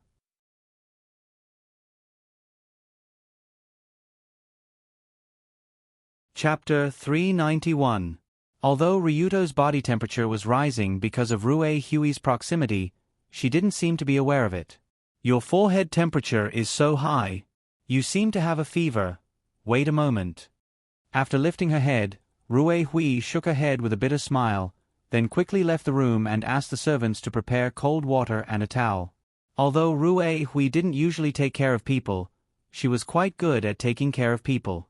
Especially when she took care of Ryuto, who didn't dare to move because of the fever. Her careful actions made Ryuto want to cry. In the next hour, Ruehui's achievements included but were not limited to the following. She wanted to use a cold towel to put on Ryuto's forehead, but accidentally knocked over the basin of cold water on his head. She was about to feed Long Do the medicine when she took the wrong medicine. She mixed the medicine for menstrual irregularities with warm water and gave it to him. She wanted to adjust the blanket for him, but the corner of the blanket fell on the incense, causing the entire blanket to burn. I'm sorry, I haven't done this in a long time, I'm not used to it. Looking at Ryuto, who was speechless, Ruehui's face unconsciously turned red. But it was the truth. Ruehui didn't take care of people for so many years. After all, she was the master of Kamiyoshi, so she didn't have to do most of the things herself. In addition, Colored Glaze's health was also very good in recent years, and she rarely had any pain or illness, so Ruehui naturally didn't have the opportunity to take care of others. But then again, even when Colored Glaze was young, Ruehui's ability to take care of others was quite poor. The reason why Lioli was still afraid of water even after she grew up was because when her mother was bathing her when she was young, she slipped and fell into the pool. She would never forget that feeling for the rest of her life. Psychological trauma +1. So right now, Ryuto should feel lucky that he was still alive after being taken care of by Rue Hui. This was not an easy thing to do. But even so, Ryuto didn't complain about the care of the lady next to him, but silently endured a lot of messy care, torture. "It's okay, Mrs. Rue Hui, thanks to your care, I'm much better now." Looking at Rue Hui's blushing face, Ryuto said with a smile. Although Rue Hui's actions just now had been very clumsy, she was indeed sincere, and there was nothing to criticize. "Is that so? That's great." After seeing Ryuto's face seem to be a lot better, Rue Hui couldn't help but show a relieved expression. Long Do felt that his energy had recovered a little after messing around, so he asked, "Can I get up now?" "Not yet. There's still one last step. Rue, come here." "Yes." Following Rue Hui's order, the female ninja with a mask on her face appeared beside the two of them. When she appeared this time, Rue Suki was holding a large cloth bag in her hand. After the cloth bag was opened, there were many golden needles of different lengths inside. What is this? This is the secret acupuncture technique passed down in the family of the guardian ninja. It was learned from another ancient country. It can make your body produce an energy called qi, strengthen the body, and reduce the burden. The qi that Rue Hui was talking about was the thing that warriors cultivated through cultivation. However, if they relied on acupuncture, they could activate it faster. Ryuto was often oppressed by Ayam, causing him to be worse day by day.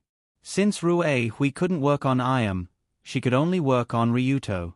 According to Rue Hui finally asked Rue Hui shamelessly, as long as the qi in a young man's body was activated, then he could have a stronger body, which was the so-called activation of qi.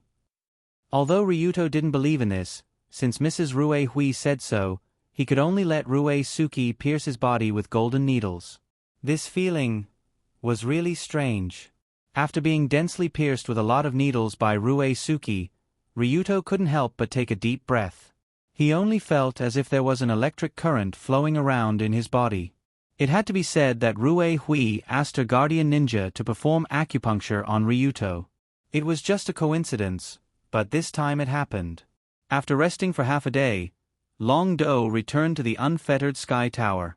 Only then did he realize that there was an additional qi opening rate in his system. Furthermore, there were a bunch of techniques available for purchase in the shop. My goodness, now Ryuto lacked everything, but he didn't lack money. Therefore, the young man went on a shopping spree and bought.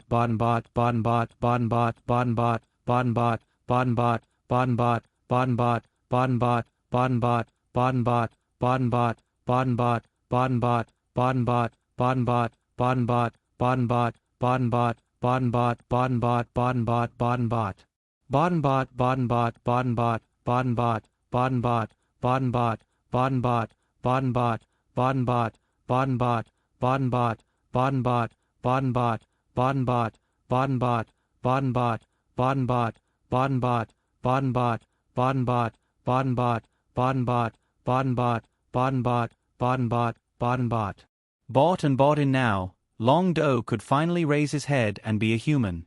That night, the young man was valiant and high-spirited, and he directly defeated Ayam. When Ryuto returned to the Kamishiro Imperial Garden the next morning, what appeared in front of Rue Hui was a spirited and high-spirited face. "Ryuto, Kun, you look much better than yesterday, that's great. Thank you very much for Mrs. Rue Hui's care, thank you very much." Speaking of this, the two looked at each other and smiled, only to feel that the distance between them was pulled closer. Of course, Ryuto and Rue Hui's relationship wasn't purely personal, they still had to cooperate to carry out various tasks. Especially when Rue Hui wanted to quickly ascend the Golden Heron, Ryuto also hurriedly helped her clear all the obstacles, and began to lead the Guardian Ninja and the Fujoshi teams to set off a bloody storm in Tokyo. On the evening of the third day, the great Nippon Bank CEO Iwasaki's body was found dead of a heart attack in his house. As for how the CEO of the great Nippon Bank died, people had different opinions, but some people in high positions had already smelled something different. There was no doubt that Iwasaki didn't die of a heart attack, but of murder. It wasn't difficult to prove this inference, because on that night, many members of the Yatsuki Dark Crow were threatened by a group of black-clothed people. In tomorrow's meeting, if you don't agree to Kaneshiro Rue Huey's proposal to become the Golden Heron, then wait to collect your family, and your own corpse. After kidnapping the family of the CEO of Mitsui and Company, Ryuto mercilessly said this to the CEO over the phone, and then hung up without waiting for a reply. That night, among the 12 Dark Crows, except for Kyoji of the Tsukujiri group, most of the others were threatened, and even had their families wiped out. One of the Dark Crow's bosses was very dissatisfied after his family was kidnapped, and directly went to the investigation department to request to capture the culprit, and the result was self-evident. After all, the investigation department, and even the entire Metropolitan Police Department, were all people from the Tenmu group, and asking them to deal with Ryuto and the others was difficult to describe other than seeking death. In the end, Tsukujiri Kyoji, who was Rue Huey's old friend, also agreed to this request in a half-threatened state. Rue Hui, do you really plan to continue doing this? Looking at the woman sitting in front of him, Kyoji couldn't help but feel a chill down his spine. The Kaneshiro Rue Hui of the past wasn't like this. Although she was strict in her ways, she was still a good person at heart, so how could she possibly come up with such a plan that focused on threats and murder? According to what Kyoji knew, not only did Rue Hui kill Iwasaki in order to seize power, she also directly and indirectly caused the deaths of more than 100 people. It could be said that her hands were stained with blood, and she had a huge debt of blood. But facing her old friend's question, Rue Hui only laughed coldly and said, Kyoji, this country is already rotten, and the rotten meat naturally needs to be cut off, so that there can be a chance for new life, right? You? Seeing as we've been friends for so long, I'll give you a suggestion. Tomorrow, hurry up and send all your family members overseas, because this country is about to welcome a new storm, and if you don't want to get involved, leave as soon as possible. Although Kyoji felt that Rue Huey's recent actions were already quite exaggerated, Rue Hui knew that this was just the appetizer. When Rue Hui really climbed up to the Golden Heron position, and worked with the Tenmu Corporation to completely take over the Yatsuki, Tenmu IM's actions would truly be a bloodbath. At that time, many of the country's upper echelons would be wiped out, including the Prime Minister, Cabinet, Parliament, and so on. No one would be able to escape alive. Especially after the Tenmu Corporation completely took control of this country, the biggest cleansing would come from the bomb that was still under construction, the Sixth Demon's Wrath. If that bomb exploded, it would be enough to completely destroy this country, and over 80% of Japan would sink into the sea. That was why Rue Hui told Kyoji to quickly send his family members overseas, so that they wouldn't be caught in the crossfire. Damn it, crazy, these people are really crazy. Seeing that Rue Hui wasn't joking with him, Kyoji could only curse in his heart, but there was nothing he could do. That's right, it wasn't just Kyoji who was helpless. Many people were helpless as well. Rue Hui was originally extremely intelligent, but because of the restrictions of the Kamiyoshi and the Yatsuki, she couldn't use all of her abilities. Now, with the help of Ayam and Ryuto, she completely let herself go, and Rue Hui instantly became another witch, a witch whose style of doing things wasn't inferior to Ayam's. Therefore, at noon the next day, Rue Hui brought Ryuto and a group of followers to the Iwasaki mansion, and crowned herself with the crown in the upper-level meeting room where Iwasaki Yanosuke's body was placed. After the unfortunate death of the Iwasaki clan, the empty Golden Heron position will be taken by me, Rue Hui Kamishiro. Who will take it? Who objects? In the meeting room, Rue Hui looked at all the night crows around her with an elegant smile, as well as the Golden Heron Takehara Miya who came to participate in the meeting on the other side of the TV screen. Although most of the night crows were furious, they had no choice but to agree to Rue Hui's suggestion of taking over the position of Golden Heron for the time being. Damn it, Rue Hui Kamishiro, just you wait, after we bring back our families, we will definitely get our revenge. When Rue Hui took the golden chain that symbolized the Golden Heron, most of the night crows couldn't help but turn their heads away, not wanting to see this woman flaunting her power. On the other side of the screen, Takehara Miya, the other golden heron, who had been watching the entire meeting, smiled and said, "Not bad, Kanzaki Reich, you've finally gotten what you wanted. Congratulations." From Takehara Miya's expression, although he was smiling, his eyes were cold. Obviously, this golden heron was also very unhappy with Rue Hui's actions. After all, she was the one who killed Iwasaki, and this woman even took everything from Iwasaki's body. This was simply outrageous. She didn't take the rules of the Yatsuki seriously at all. Facing the Shinto priest's sarcasm, Rue Hui smiled and said, "Takehara Miya-sama, actually you aren't young anymore, haven't you thought of retiring early?" "Humph, don't think that you can do whatever you want just because you killed Iwasaki. The night crows here only chose to obey because of your threat. You should think about how to secure the position of golden heron first." From Takehara Miya's point of view, Rue Hui's radical actions were completely suicidal.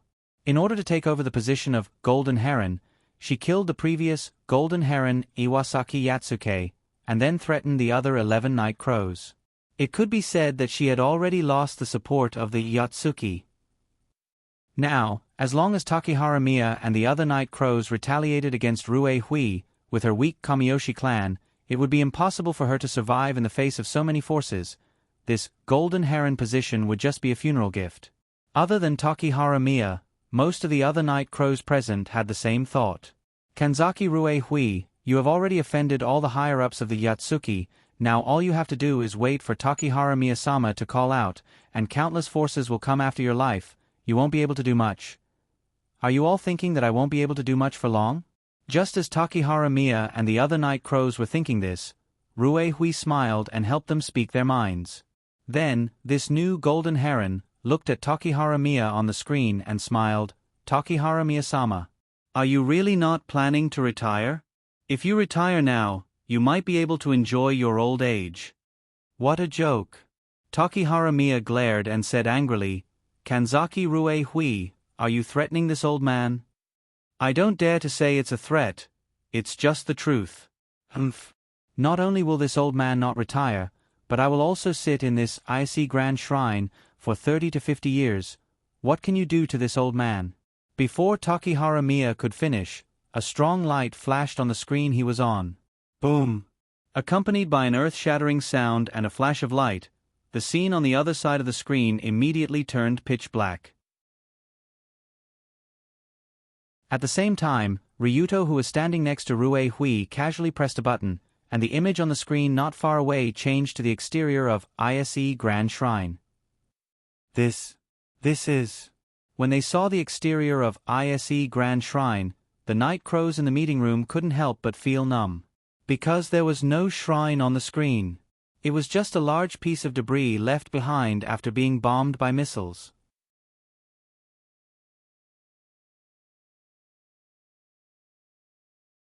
Chapter 392. This. Yatsuki's golden heron, ISE Grand Shrine's priest, Shinto's leader, Takehara Miyagi, disappeared just like that?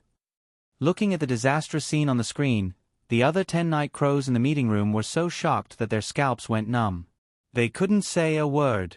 Originally, everyone thought that Rue Hui's actions of ignoring Yatsuki's rules would be severely punished, especially since the other 2 golden herons would definitely not sit by and do nothing. However, on the day Rue Hui was crowned as the golden heron, another golden heron, who was about to punish her, disappeared, along with the symbol of the Shinto, the ISE Grand Shrine. 7 to 8 missiles flew from afar with smoke and landed around ISE Grand Shrine, raising the entire area to the ground. Takehara Miyagi didn't expect Kaneshiro Rue Hui to be so ruthless and have such ability. Launching 7 to 8 missiles at once wasn't something an ordinary faction could do. Even a faction like the Kamiyoshi clan wouldn't be able to launch so many missiles at once. It wasn't just a matter of money. Of course, Rue Hui didn't just rely on the Kamiyoshi clan's power. She also had the head of the Tenmu Group's weapons department standing beside her. Those 7 to 8 missiles were launched under Ryuto's orders. After all, as the head of the weapons department, he had the authority to mobilize a huge arsenal. So as long as Ryuto was willing, he could even arrange a Lee Mei barbecue for Tokyo. Of course, there was no need to do so for now. Just as the night crows in the meeting room were shocked by what they saw, Rue Hui slowly opened her mouth and said, "Everyone, Takehara Miyagi was attacked by unknown villains and died. It is the misfortune of Yotsuki." "Unknown villains?" "I clearly saw the young man beside you press the launch button." Although Rue Hui's words sounded serious, they sounded quite sincere. But the people in the meeting room naturally didn't believe a single word. After all, Ryuto pressed the launch button in front of them. But whether they believed it or not, it didn't matter. More importantly, the Golden Heron, Takehara Miya, was already dead, and he died under the bombardment of a heavy missile. This was a completely different story altogether. Previously, the assassination of Golden Heron Iwasaki Yanasuke could be attributed to Rue Hui's underhanded methods. But this time, in front of all the night crows, he directly fired a missile and blew up the Takehara Temple together with the ISE Grand Shrine. This was no longer a matter of despicable means, but a matter of how terrifying Rue Hui's forces were. To be able to fire missiles without restraint in this land, this in itself represented a huge amount of authority.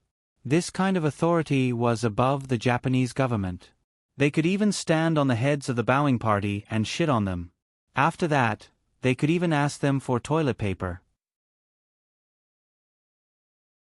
Therefore, when Rue Hui expressed that she would temporarily be in charge of the Takehara Temple, and at the same time be in charge of the two Golden Herons, the others could only remain silent, not daring to say a word. Unknowingly, the way they looked at Rue Hui became a lot more submissive, and the angle of their heads was lowered as much as possible, as if they were meeting with their superior. But this kind of thing was natural. After all, the Yamato people were such a race. When you were stronger than them, they would not accept it and prepare to bite you. But if you were stronger than them, they would kneel at your feet and beg for your protection. The current Rue Hui was in such a state. Her strength was much higher than the other night crows. She didn't even have to worry about the Golden Herons, and she could kill them as she pleased. Such a woman, no one dared to say anything to her, and they all expressed their sincere congratulations, congratulating Rue Hui for being promoted to the position of Golden Heron. With Rue Hui-sama, the development of the Yotsuki will naturally become better and better. The heavens are really blessing Japan. Indeed, Rue Hui-sama is a heroine. I admire you. If Lady Rue Hui has any orders, we will definitely follow her lead and obey. At the end of the meeting, the surrounding night crows scrambled to curry favor with Rue Hui. From their enthusiasm, those who didn't know would think that this group of people had a good relationship with Rue Hui. In fact, just 10 minutes ago, they were still thinking about how to kill the leader of the Kamiyoshi tribe. Only 10 minutes had passed, and everything had changed. This was the benefit of having a bigger fist. After all, the current Yotsuki was actually an imperfect organization. In the previous triangle of army, government, and religion, without the army, the merchants who were added in were simply a bunch of mud that could not be supported by the wall. They could not form a three-legged complementary posture at all. The habit of merchants was to seek profit and avoid risk, so when faced with the threat of extreme violence, they would only change sides faster than anyone else, just like now. These fellows actually changed their faces so quickly. I really can't help but admire their shamelessness. After the group of night crows left with happy smiles, Ryuto, who was standing next to Rue Hui, couldn't help but ridicule. So they can only be merchants forever, never able to do anything big. Speaking of this, Rue Hui couldn't help but stand up and stretch. Obviously, sitting there for a long time made her body a bit stiff. With this stretch, Rue Hui's proud figure was fully displayed. Compared to Iam's slender figure, Rue Hui was not as tall, and at the same time, she was more voluptuous with the mature charm of an elegant lady. Especially because she had given birth to the colored glaze, some parts related to birth were more obvious than Iam's. This almost made Ryuto's eyes stop. No, how can I have such thoughts about Mrs. Rue Hui? I shouldn't have.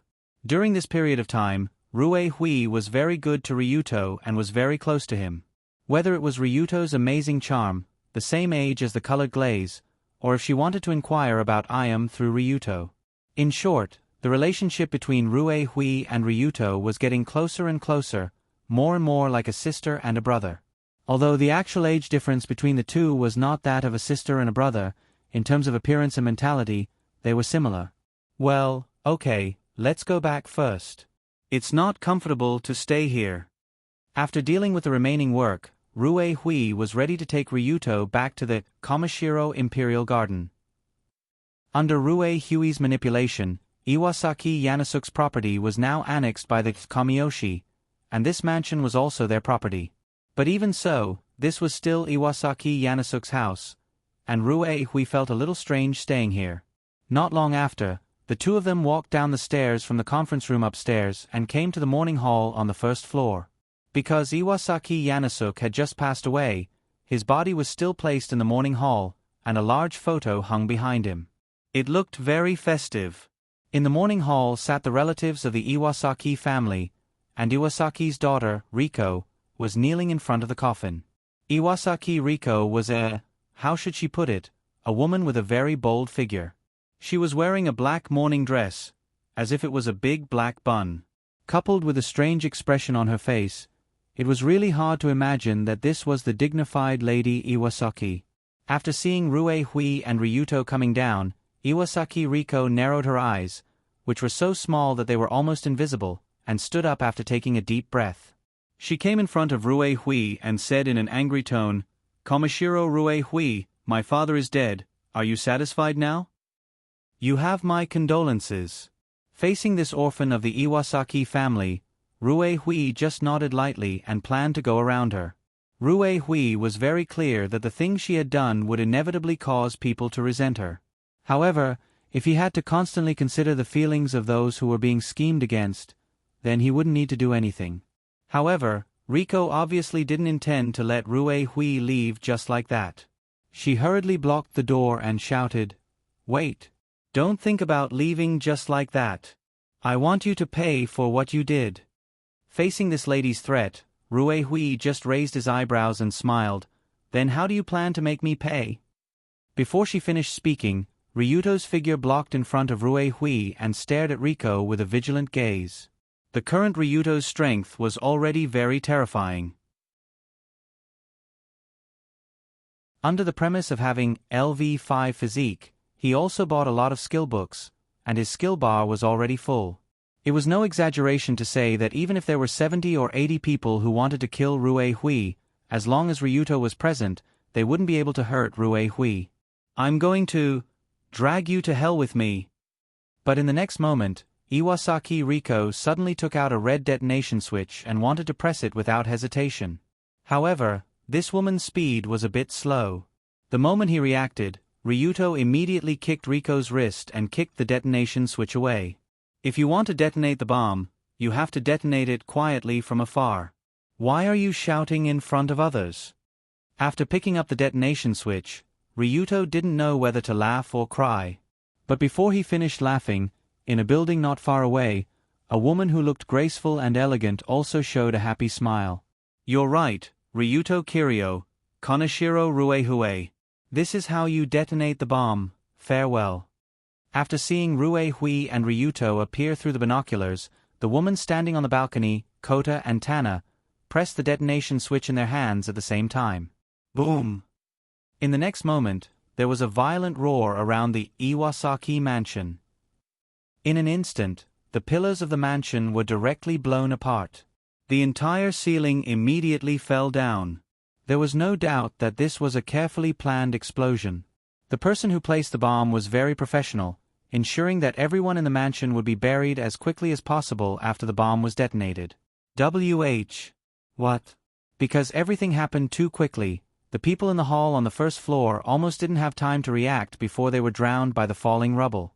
Except for the body of Iwasaki Yanosuke, his daughter Riko and the relatives in the hall were all cooked in the explosion. They were almost all crushed into meat paste.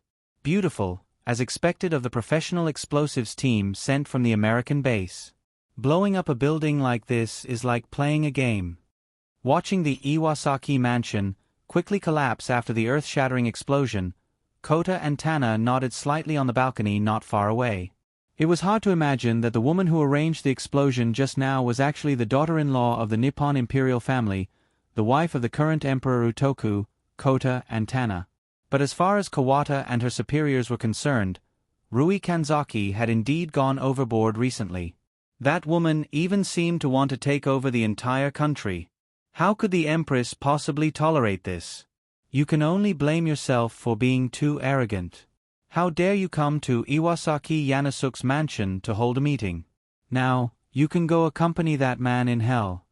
After taking one last glance at the rapidly collapsing mansion that had turned into ruins, Kota and Tana left the balcony with a sneer. She got into a car and walked toward her Kokyo. No one expected that such an explosion would suddenly occur in the Iwasaki mansion. Moreover, this kind of very professional bomb placement could quickly blow up all the pillars of the entire building, causing it to collapse at the fastest speed. So logically speaking, the moment the bomb detonated, the people who were still inside would definitely not be able to survive. The construction materials weighing hundreds of tons would directly crush all the people inside into meat paste, unless someone could quickly find a blind spot and hide in it. However, for Rui Kanzaki, who was almost directly knocked out by the explosion just now, when she woke up, she couldn't even determine whether she was alive or dead for a while. Darkness, thick darkness shrouded the surroundings. The surrounding space was pitch black. Rui Kanzaki only felt that her head and body were leaning on a soft cushion, and there was a burst of dust in her nose. Am I dead? After opening her eyes, Rui Kanzaki subconsciously reached out as if she wanted to grab the darkness in front of her. But the moment she said that, a warm hand stretched out and held Rui Kanzaki's hand. Don't worry, Mrs. Rui Kanzaki, although it's a bit difficult, we seem to be alive. In this dark underground world, Ryuto, who was sitting next to Rui Kanzaki, held her hand and said in a somewhat bitter tone.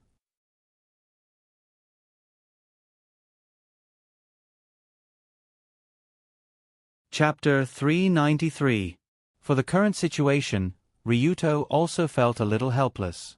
He clearly kicked the detonator of Iwasaki Reiko, but the Iwasaki mansion still exploded. And that explosion, it was obviously the work of a professional. Almost at the moment when the bomb exploded, the entire mansion immediately collapsed. At that time, there was a large chandelier above Rue Hui's head, and it was about to crush her into a meat paste. At this time, Rue Hui scattered the two guardian ninjas, Ramaru and Ritsuki, to monitor the outside of the mansion, and to monitor the night crows who had just left, so only Ryuto was around. Of course, now Ryuto's strength is not weaker than Ramaru, and he can protect Rue Hui in most cases.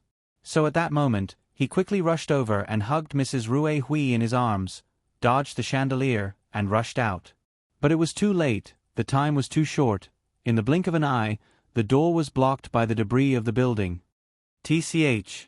At that time, Ryuto, who realized that it was too late to take Rue Hui out of the door, immediately made the appropriate response.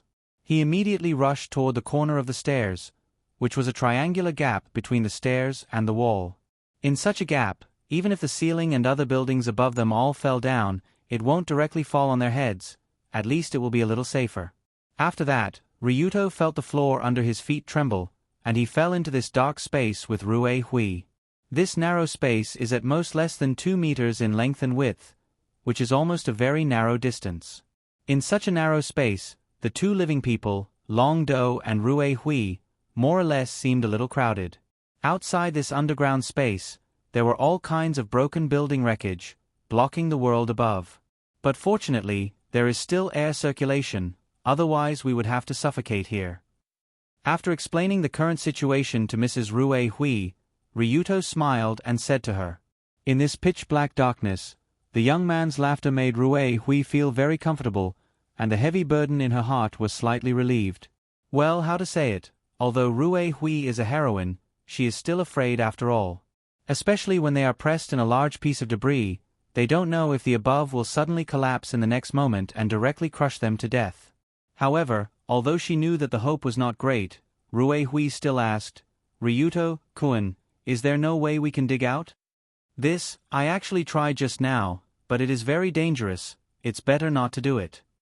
Suddenly, Ryuto raised his right hand with a wry smile. He was wearing a very strange glove on his hand. This rogue digging glove, which could easily dig holes in any place, was bought from his Krypton shopping mall. It was priced at 5 million yuan. Although the price wasn't cheap, it was really fast to dig a hole while wearing it. Coupled with the level 5 constitution of the dragon fighters, it was like digging a hole. But the problem is that now it's not that Ryuto can't dig, but that he doesn't dare to dig. According to his rough judgment, the location of the two now is about 20 meters underground of the Iwasaki mansion, which is the location of a refuge basement originally built by Iwasaki. After the mansion completely collapsed, Ryuto held Rue Hui from the corner of the hall and fell into the basement with a broken floor, and they were blocked in the basement. At present, the basement is in a mess, and he doesn't know how many building debris are there. Long Do had been casually digging with his rogue digging gloves, and he felt that the building above him was about to collapse. Long Do was so scared that he didn't dare to act recklessly anymore. His move is undoubtedly correct. After all, in this case, it is better to wait for rescue from above. Now that Ryuto and Rue Hui disappeared in this collapsed Iwasaki mansion, the people of the Kamiyoshi clan and the Tenmu group will rescue them immediately. As long as they waited for the rescue team to move away all the wreckage of the buildings above, the two of them would be able to see the light of day again without having to risk their lives digging everywhere. Of course. In fact, Ryuto also has a way to solve this problem, which is to commit suicide and reopen it. But that's a move used when there is no other way. After all, no one wants to shoot themselves in the head. It's quite painful. In short, now we can only wait. After listening to Ryuto's explanation, Rue Hui couldn't help but sigh. But in this case, it's useless to be anxious. They can only wait for rescue from above. For a moment, Ryuto didn't speak, Rue Hui didn't know what to say, and the darkness suddenly became quiet. After a few minutes, Rue Hui seemed to be a little uncomfortable and forced to find a topic. By the way, Ryuto, Kun, actually I have a question that I want to know. What's the question? Say it. What do you think of I am? For this question, Rue Hui has been wanting to ask for a long time. After all, Tenmu I am that woman. Well, how should she describe it? It's difficult to describe her as a normal person. Even if I am, who has been with Ryuto recently, seems to have become a little more normal, it's just from super psycho to psycho, her nature will never change. When hearing this question, Ryuto smiled slightly and said, "This question is actually very simple, just one word, obey." Obey. Does it mean to follow her lead blindly? It's more like tolerating a person with an abnormal brain. She is already like this, why don't we obey her? Puff. Ha ha ha ha ha. When Ryuto clearly described I am as a person with an abnormal brain, Rue Hui couldn't help but laugh out loud. Generally speaking, the group of ministers and subordinates in the Tenmu group, who followed Ayam basically worshipped Ayam. In their hearts, Ayam was like a noble goddess that couldn't be disobeyed. However, although Ryuto was Ayam's man, he naturally didn't have any thoughts of worshipping that psycho. He just purely regarded Ayam as a naughty child with an abnormal brain. Of course, using a naughty child with an abnormal brain to describe Ayam was too evasive. After all, what she did wasn't at the level of a naughty child, but at the level of a psychopathic murderer. But no matter what, that psychopathic murderer was his woman, so he could only try to describe her as cute and harmless as possible. However, after hearing Ryuto's description, Rue Hui laughed for a long time until her stomach hurt a little before she calmed down. She held her stomach and said, "No. I didn't expect Ryuto-kun to see Ayam like this. I thought you loved her so much that you couldn't extricate yourself. It's not like that, I haven't known Ayam for very long. I was even dragged back by her." "Oh, so that's how it is. She suddenly took a fancy to you, and then you were packed back to the unrestrained Sky Tower. What a lucky and unfortunate man." Although she didn't see the scene with her own eyes, Rue Hui could guess the situation at that time. How to put it, the fact that he was taken back by Ayam was somewhat embarrassing, so much so that Ryuto couldn't help but blush a little. But at the next moment, Rue Hui sighed and said, sometimes. I really envy Ayam.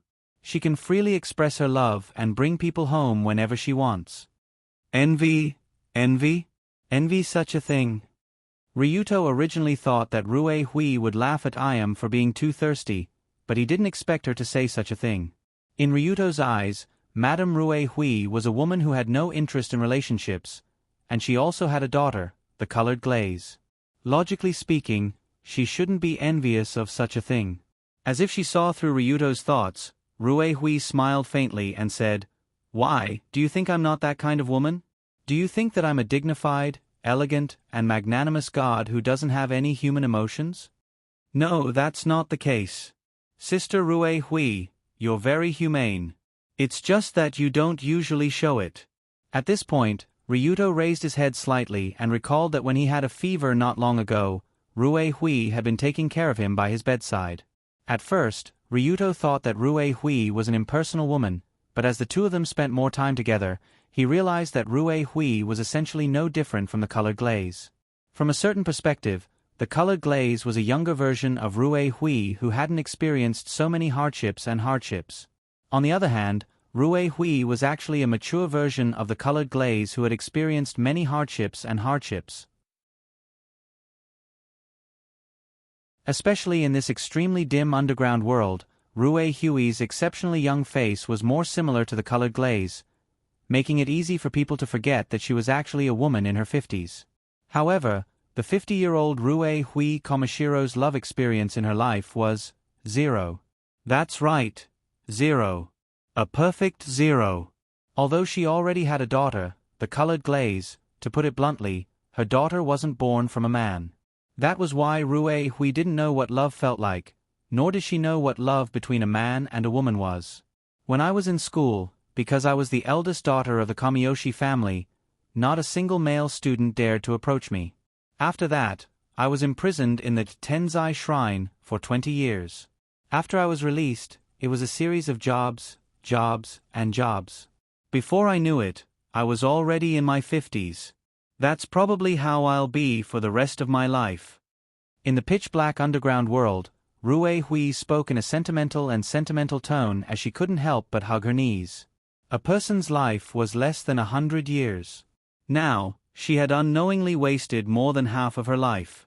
What she wasted was the most important, the most dazzling, and the most beautiful years of her life.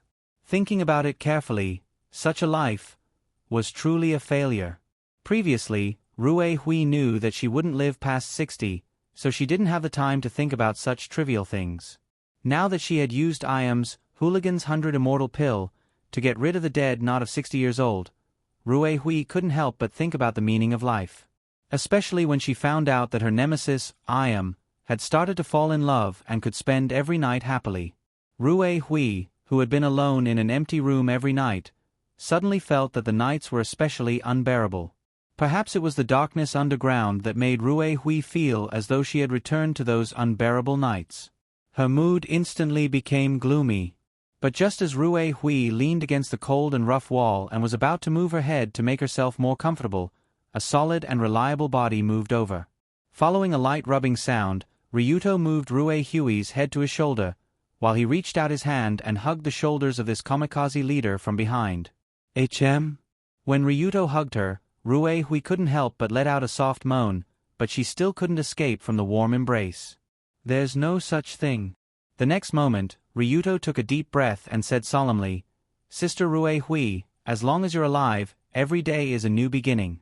You still have a long way to go in the future. You'll definitely meet the people you love and the people who love you." It had to be said that Ryuto really didn't know how to preach. It was a very ordinary sentence of encouragement, but when it came out of his mouth, it sounded a little stiff. It made people want to laugh when they heard it. But for some reason, these stiff words sounded especially pleasant in this pitch-black underground world, and even seeped into Rue Hui's heart very naturally. Since she was born, this was the first time Rue Hui was hugged in someone's arms. After all, she was the one hugging most of the time, although she had only hugged Ayam and colored glaze. So this was the feeling of being hugged by someone. It was quite reassuring. Unknowingly, Rue Hui also reached out and hugged Ryuto's neck, and laughed softly in his ear. "You're just a kid in your teens, but you know how to make people happy with your glib tongue." "It's not glib tongue, in my eyes. Sister Rue Hui is indeed a very charming woman." "Oh, is that so? How is it compared to your I am?" Actually, when she asked this question, Rue Hui was a little shocked. She had never thought in her life that she would actually ask a man whether she was superior or inferior to Yongji in terms of being a woman. Ryuto heard this and replied without hesitation, "Spring flower and autumn moon, each has their own characteristics. I can't compare the two of you, and there's no way to compare." There's no way to compare. This sentence is not correct from a certain perspective. There's still a way to compare. In the darkness, Rue Hui reached out and turned Ryuto's face in her direction. A pair of pupils with a strange expression stared at the young man's eyes, as if those eyes could also speak. This Sister Rue Hui, could it be? In the next moment, before Ryuto could react, a soft and fragrant touch came from his mouth. After that, Ryuto could not think of anything else, and could only enter the primitive state of instinct. In the pitch-black underground world, in a small space that could barely fit two people, accompanied by the rustling sound of clothes falling, beautiful flowers bloomed on the pitch-black canvas, dyeing the darkness with an alluring blush.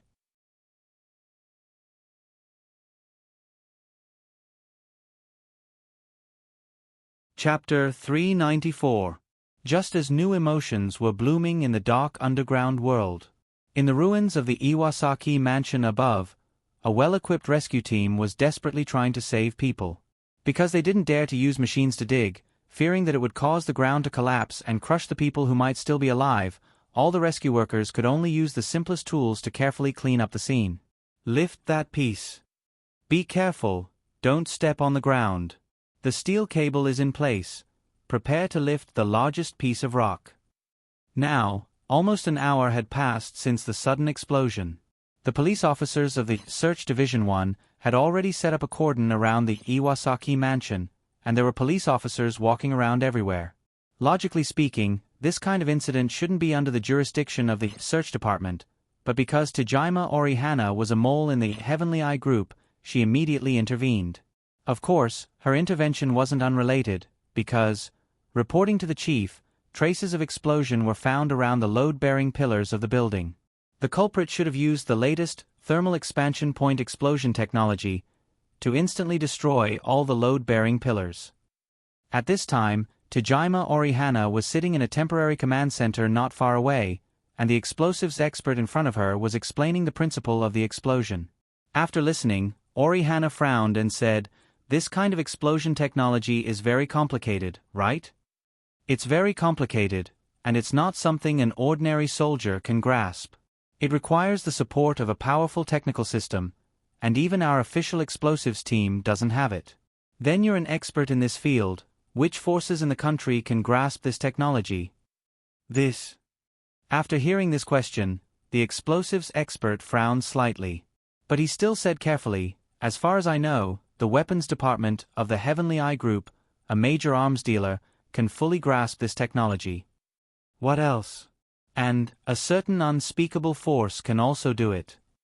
Speaking of this, the explosives expert looked in the direction of the Tokyo port, not far away. As everyone knew, there were several American military garrisons near the port, such as the Niama Army Center, Yokosuka Base, and so on. In other words, the unspeakable force that the explosives expert was referring to was naturally the American troops stationed in Japan. They were also one of the suspects. Although on the surface, the US and Japan were allies, father and son, officials like them naturally knew that the US Army had been secretly stirring up trouble in Japan. Sure enough. Was it that woman, Kohei Tanya, who made her move? Her movements were fast and ruthless, aiming to kill Rue Hui and Ryuto in a single blow. After the demolition expert left, Lin Hua could not help but sigh slightly. Lin Hua was naturally very clear about the Aramerican chess piece, Kohei Shinya, who was hiding in the royal family. Ever since she went to study in the Aramerican Empire, she had been secretly carrying out espionage activities. After she came back and became the Empress, she became the biggest hidden chess piece. In fact, Lin Hua had already thought that recently, when Rue Hui crazily nibbled away the power of Yatsuki and tried to become the most powerful woman in the country, she would inevitably be obstructed by the Empress. But no one expected that person to act so quickly and decisively. Rue Hui had just killed 2 golden herons and ascended to the peak of power, and almost immediately after she ascended to the throne, she was assassinated by explosives. This was too scary. And according to Lin Hua's investigation, Kohei Tanya should have bribed the Iwasaki family early on, which was why she could react so quickly, including the planting of the explosives. He had to teach that person a lesson, but Rue Hui and Ryuto Kiryu should be done for. Looking at the ruins of the collapsed building, Lin Hua could not help but shake his head. Although when she learned about this, Sama did not even think about it and said that Ryuto was still alive, and she looked very confident, but Lin Hua did not know where her confidence came from. But in any case, there was nothing else to do now, so Lin Hua could only continue to supervise the rescue work, hoping to find the 2 of them as soon as possible, even if it was 2 corpses. At the same time, while Lin Hua was rescuing people and catching the culprit, dozens of meters underground, Ryuto and Rue Hui were also reminiscing about the aftertaste of what had just happened. Perhaps, darkness could stimulate people's primitive desires, which was why they were unable to extricate themselves, and broke through to a new level of relationship. I never thought that this kind of thing could be so wonderful. When Rue Hui lay on Ryuto's shoulder, she felt warm all over, and even her heart was incomparably warm. Even in this thick darkness, she felt as safe as if she was at home. This sense of safety was given to her by this young man called Ryuto Kiryu. To be able to get such a feeling from a young man who was 40 years younger than her, this was something that Rue Hui had never dreamed of before. Me too, it's like a fairy tale. After hearing Rue Hui's words, Ryuto turned his head and kissed her lightly on the forehead. Then, he hugged her body that was slightly stained with sweat and dust tightly. Up until now, Ryuto had already done it with 2 women, who were also the 2 most beautiful women in the world, and the feelings he obtained were completely different. When he was with Yongji, it was like the 2 of them were engaged in a life-and-death duel. It was filled with wild excitement, and it was almost a situation where one would lose their life if they were not careful. When he was with Rue Hui, it was like the 2 of them were drinking tea in a tea room lit with sandalwood incense. However, it was not tea that he was tasting, but the strong feelings and sweetness of both of them, and it felt very comfortable. The most important thing was that Ryuto could empathize with Rue Hui, as if their souls were constantly communicating. Could not give Ryuto the feeling of body and soul blending. After all, no one could empathize with a crazy person. At least Ryuto was not that crazy. After the 2 of them hugged each other for a while, Rue Hui said slowly, "Get up, put on your clothes first. Otherwise, when the rescue team comes later, it will be quite awkward." In fact, when the 2 of them were blending in the darkness, they had already vaguely heard some movement from above. If there were no accidents, it should be the rescue team that was quickly cleaning up the wreckage above, and the movement was also approaching as time went by. In other words, Ryuto and Rue Hui should be able to be rescued soon, and they should be able to return to their daily lives.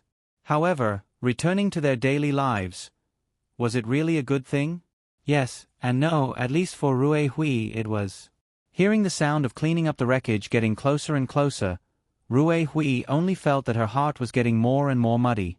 When some light gradually seeped out from above, she whispered, "Ryuto-kun, after you go out, can you forget everything that just happened?" "What do you mean? Do you think I'm that kind of irresponsible man?" After hearing Rue Hui's words, Ryuto frowned slightly. Speaking of which, Ryuto was still a very traditional, very male chauvinist type. In his eyes, as long as he had sex with her, she was his woman. Unless the other party was really unwilling to be with him, he would definitely not let go. It's not a problem of being irresponsible or not. After all, you are Iam's man, and I'm just an old woman. I don't want to see you in a dilemma. In fact, when lying on Ryuto's body, Rue Hui was already thinking about the ending of this matter. Although Rue Hui and Iam were allies now, secretly sleeping with someone else's man was a bit too much. What's more, the age gap between herself and Ryuto was too big. Even Rue Hui's daughter was the same age as Ryuto. This was completely like an old cow eating young grass. It would make people gossip. So you're talking about this? No problem, don't think too much. Seeing that Rue Hui didn't seem to be able to think for a while, Ryuto hugged her slender waist from behind and smiled. Do you think Ayam is a woman who cares about this kind of thing? She won't care about sharing a man with you.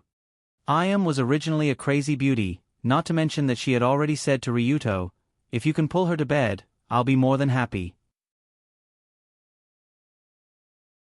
So from a certain point of view, the matter between Ryuto and Rue Hui was originally fueled by Ayam, so there was no need to worry about Ayam.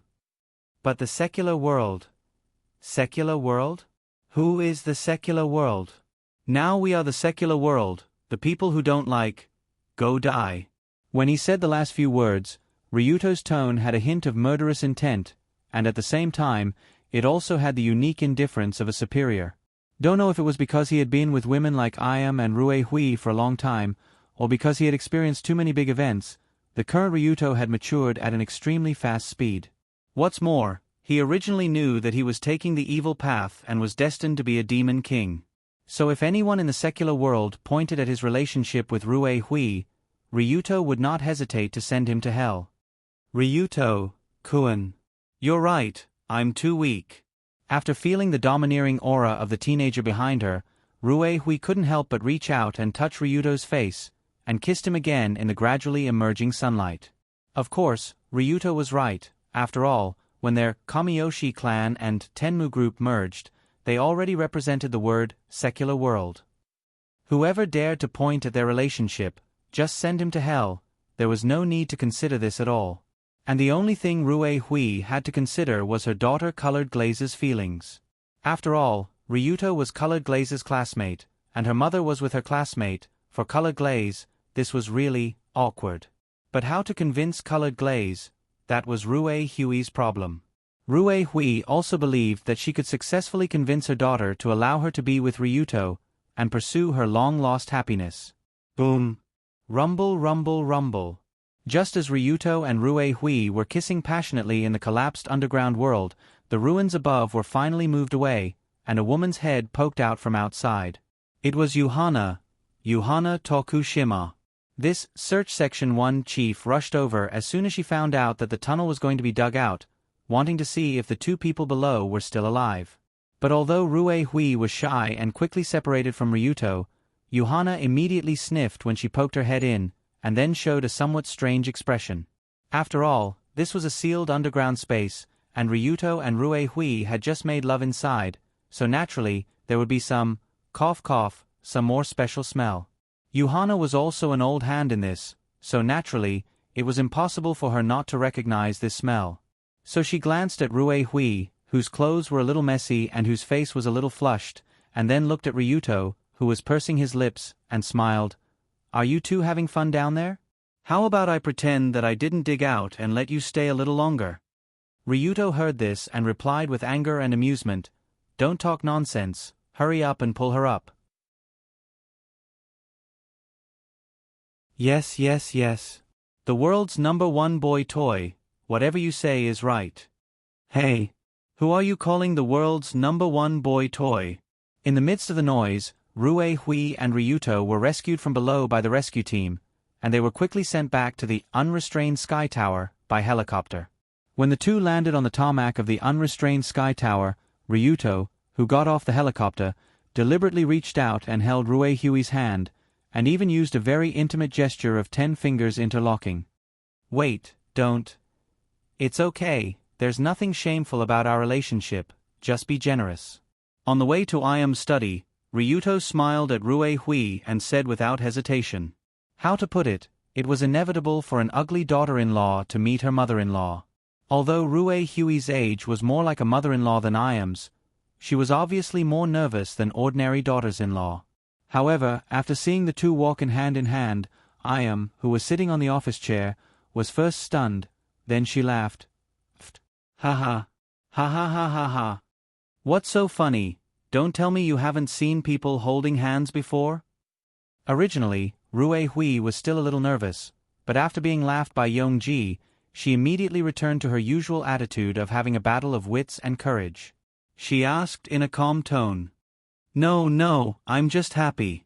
At this time, Yongji smiled as she came to Rue Hui's side.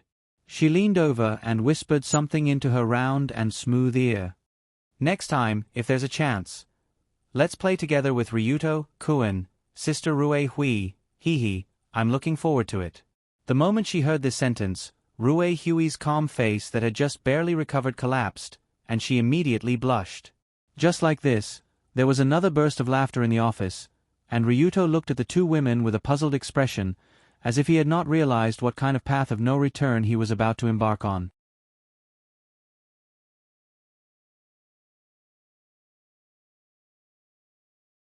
Chapter 395. The following week could be said to be the happiest time of Ryuto's life. During the day, he accompanied Rue Hui to work at Kanzai Imperial Garden. They flirted while working and were immersed in the joy of being in love. It was the first time Rue Hui was in a serious relationship with someone. Ryuto could be considered as such. After all, his relationship with Ayam was more like an empress and a boy toy. It was not really a relationship. Hence, they often ate together, strolled by the lake, admired the flowers under the tree, and watched the stars at night. They often did something indescribable. As the saying went, a woman at 30 was like a wolf, at 40 was like a tiger, and at 50, she could sit on the ground and suck the soil. Rue Hui was now in a more vigorous stage. However, no matter how vigorous she was, compared to Ayam, who was a psychopath, Rue Hui was still much more reserved. Although she liked to be with Ryuto, she was also very flexible. She was very gentle, which made Ryuto feel very warm. During this week, Rue Hui had also cooperated with Ayam to cooperate from the inside and outside. She had almost all of the Yotsuki's forces in her pocket. Among the original Yotsuki's members, except for Tsukujiri Kyoji, who chose to run away with his family when he saw that the situation was not good, most of the members were either bribed, roped in, assassinated, or replaced. After a short week, the entire upper echelon of Tokyo's forces had been purged. Rue Hui now had absolute control over the situation. When things on her side were stabilized, Rue Hui began to plan her revenge. That's right, revenge. Although the Iwasaki mansion explosion incident a week ago helped Rue Hui in some way, she naturally would not forget to find out the culprit behind it. According to the joint investigation of the Kamiyoshi clan and the Tenmu group, the culprit was the current Japanese Imperial Empress, Empress Kawata. That woman had been secretly operating with the support of American, trying to control the power in her own hands. At this time, Kawata probably saw that Rue Hui had been crazily nibbling away the Yotsuki's forces recently. She was afraid that she would become the most powerful woman in the country, so she took the lead. He had to admit that Kawata was really... she is quite far-sighted. Even if she didn't do anything to me at that time, I would have taken her life sooner or later. On this sunny afternoon, Rue Hui was lazily lying on the grass, leaning her head on Ryuto's leg. At the same time, she raised her head to look at her little lover. From this angle, the warm sunlight shone on Rue Hui's delicate and flawless face, as if adding a layer of radiance to her face, making this God Generation's leader look even more beautiful. Ryuto also smiled and lowered his head, kissing Rue Hui's cherry lips. Then he smiled and said, "But the Empress didn't kill us, she actually helped us become a matchmaker." That seems to be the case. On account of this, I'll let her die an easy death. I'll just break her neck or something. Ryuto said pretentiously as he reached out and wrapped his hand around Rue Hui's slender and fair neck. Then you are really gentlemanly. I have something more gentlemanly, do you want to try it? Stop fooling around, it's broad daylight. After pushing Ryuto symbolically, Rue Hui giggled and was hugged into his arms. The two of them fooled around for a while before they were separated by a phone call. Hello, is this Teshima-san? When Toku Shimarihana called Rue Hui hurriedly tidied up her messy clothes, took a deep breath and picked up the phone. This made Ryuto feel a little regretful. After all, he was about to succeed. Oh, so that's how it is, it's like this.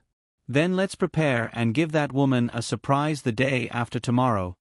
I'll arrange for my men to make a big scene, I'll leave it to you. After talking with Rihanna for about 5 minutes, Rue Hui hung up the phone and showed a happy smile.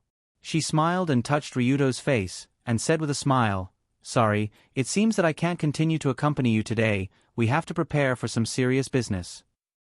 "Is it about the imperial family?" "Yes, there will be a press conference at the Kokyo the day after tomorrow. Apparently they are going to entertain America's diplomatic group, we can make our move then." When she mentioned the Kokyo, Rue Hui's eyes flashed with killing intent. The current imperial family was rotten to the core, Emperor Wu Diok was a useless person, and Empress Ya was a super spy, they were a bunch of vermin. But it didn't matter, after all, the moment Kabato Tenya made a move on Rue Hui, the fate of her family was already decided. Everyone related to Kabato Tenya had to die, whether it was her husband, daughter, parents, or other relatives and friends. With Rue Hui's current ruthless way of doing things, she would rather kill hundreds of innocent people than let anyone go. They could only blame those people for being related to Kabato Tenya. Just like that, Ryuto and Rue Hui made plans to attack the Kokyo together. That's right, it wasn't a sneak attack or a threat, it was a real attack. They wanted to completely eliminate Kabato Tenya and the imperial family on the same day. They wanted to put an end to this mascot group that had been vermin in Japan for hundreds of years. Of course, the other forces could more or less feel the preparations of the Kamiyoshi side, especially the imperial family that was the target. 2 days later, at noon on this important day, the diplomatic group from American had also slowly driven to the Kokyo under the eyes of thousands of people, preparing for the ceremonial diplomatic meeting. In the ancient palace surrounded by water on all sides of the Kokyo, it had received generations of diplomatic groups, one after another, from one country after another. And American's diplomatic group was definitely the one that appeared the most in recent years. After all, they were related to each other by blood. For the current relationship between Japan and American, the vast majority of Japanese people were well aware, but no one dared to raise an objection. Even for the visit of the most powerful country in the world, most of the media were very proud of it, quite a bit of the pride of father's favorite child. Therefore, just before the clock pointed to 11 in the morning, a large number of reporters from various TV stations and online programs had gathered near the Kikyo, outside the Kokyo. Under the barrage of the reporters, the American emissary group that was heading to the Kokyo, in 3 black sedans, slowly arrived at the entrance of the Kikyo gate. This group of Americans also followed the tradition and got off in front of the Kikyo and walked to the inside of the Kokyo. When the group of well-dressed gentlemen passed by, the lights on both sides of the road kept flashing, and they also cooperated and waved, showing a very friendly gesture. Of course, in the mind of this group of diplomatic group, it was, "Take a picture, you're blinding my eyes, bastard." But at least on the surface, this group of Americans still maintained a harmonious appearance and followed the rules to walk to the Kokyo. However, such a happy atmosphere was covered with a layer of shadow with the appearance of the 3 huge helicopters. Rumble! Rumble!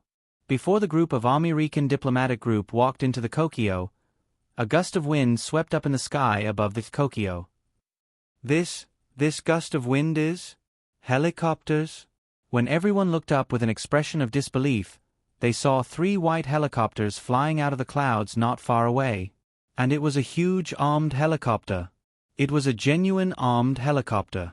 Those who were slightly knowledgeable would know that it was the Augusta Westland AW-101 model, and it was loaded with various weapons that could be seen with the naked eye. The most terrifying thing was that the 3 armed helicopters had a huge eye pattern on the side, and behind the eye pattern was a map of the Earth. This feeling seemed to indicate that this heavenly eye was monitoring every movement of the world.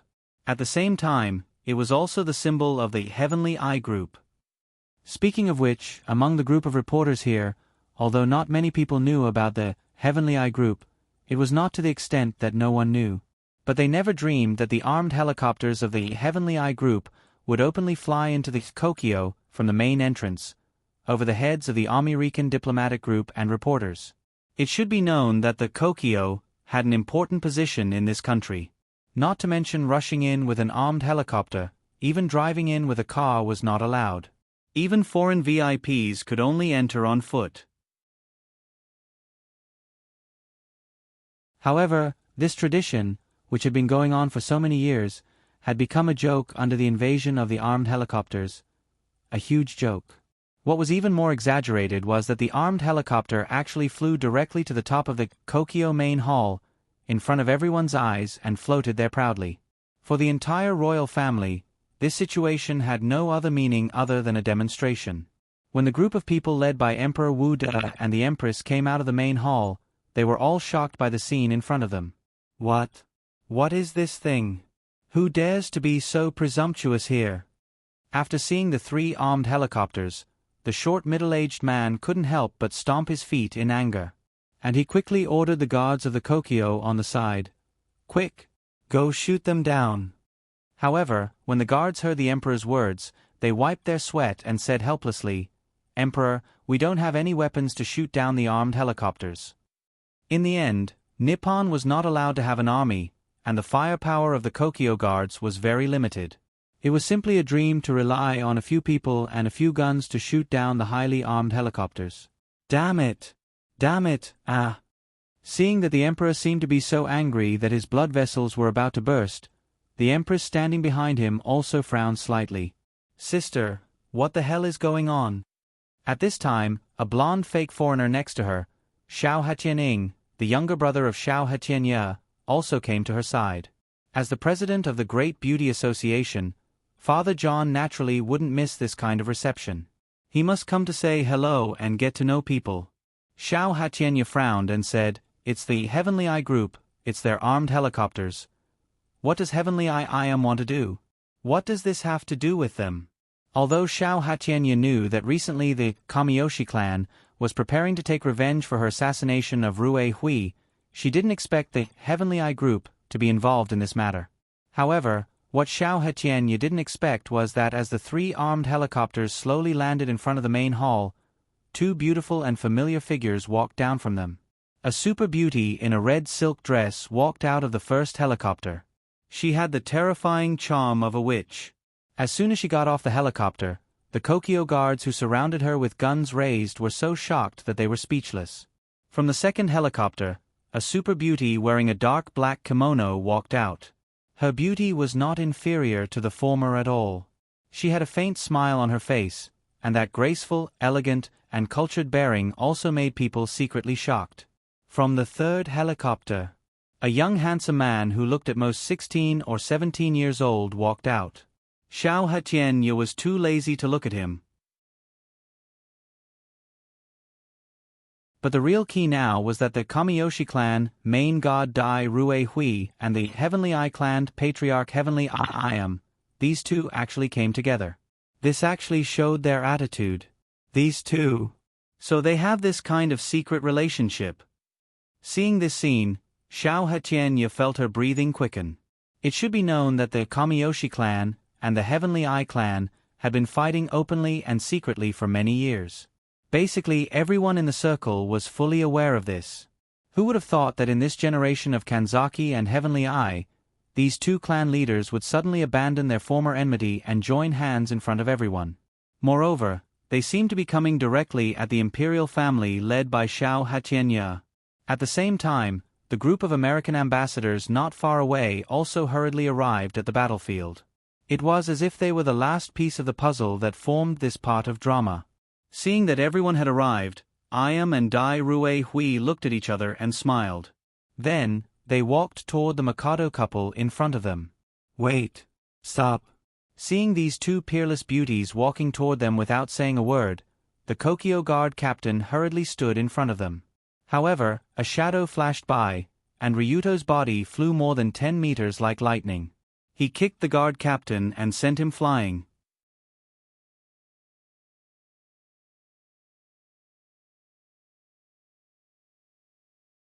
Chapter 396. At this moment, Long Do already had a superhuman physique.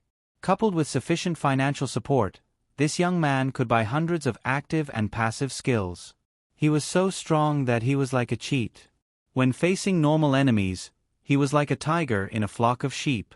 Whoever he touched would die.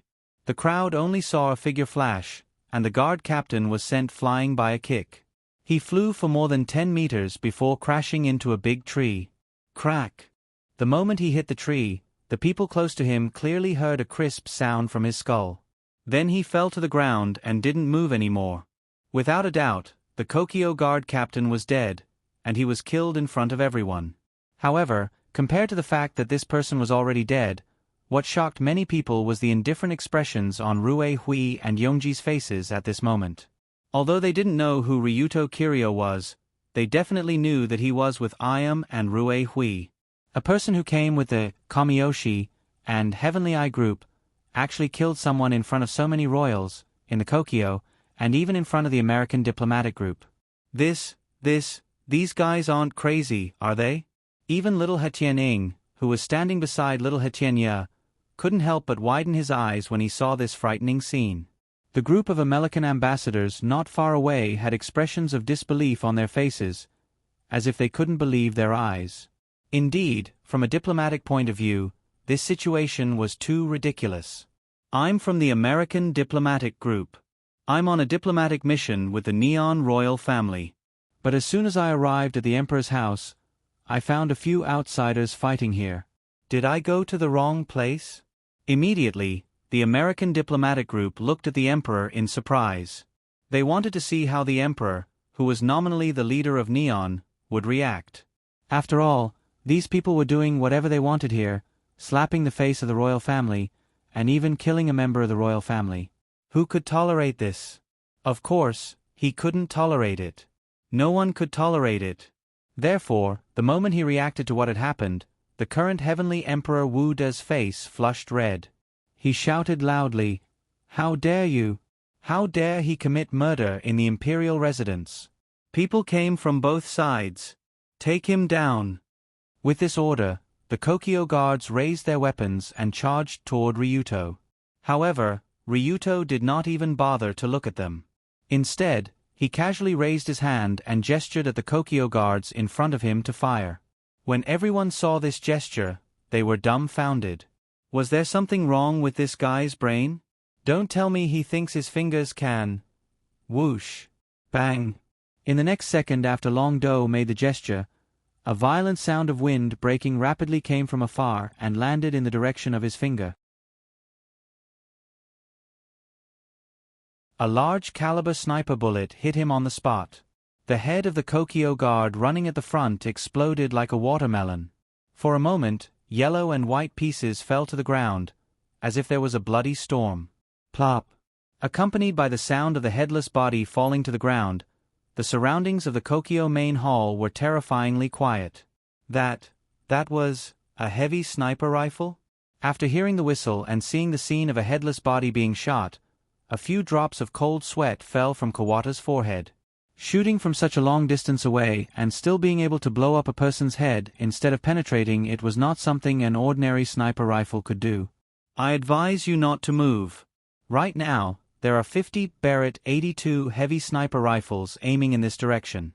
They can send 50 people on their way in 1 second, and they won't even have a complete corpse. Ryuto, who gave the order to kill, did not even look at the headless body. Instead, he showed a devilish smile to the heavenly emperor couple and the American envoys not far away. Indeed, what Ryuto said was the truth. There was no falsehood. Now, in the periphery of the Kokyo, a large number of snipers had already been placed by his Heavenly Eye Group Weapons Department.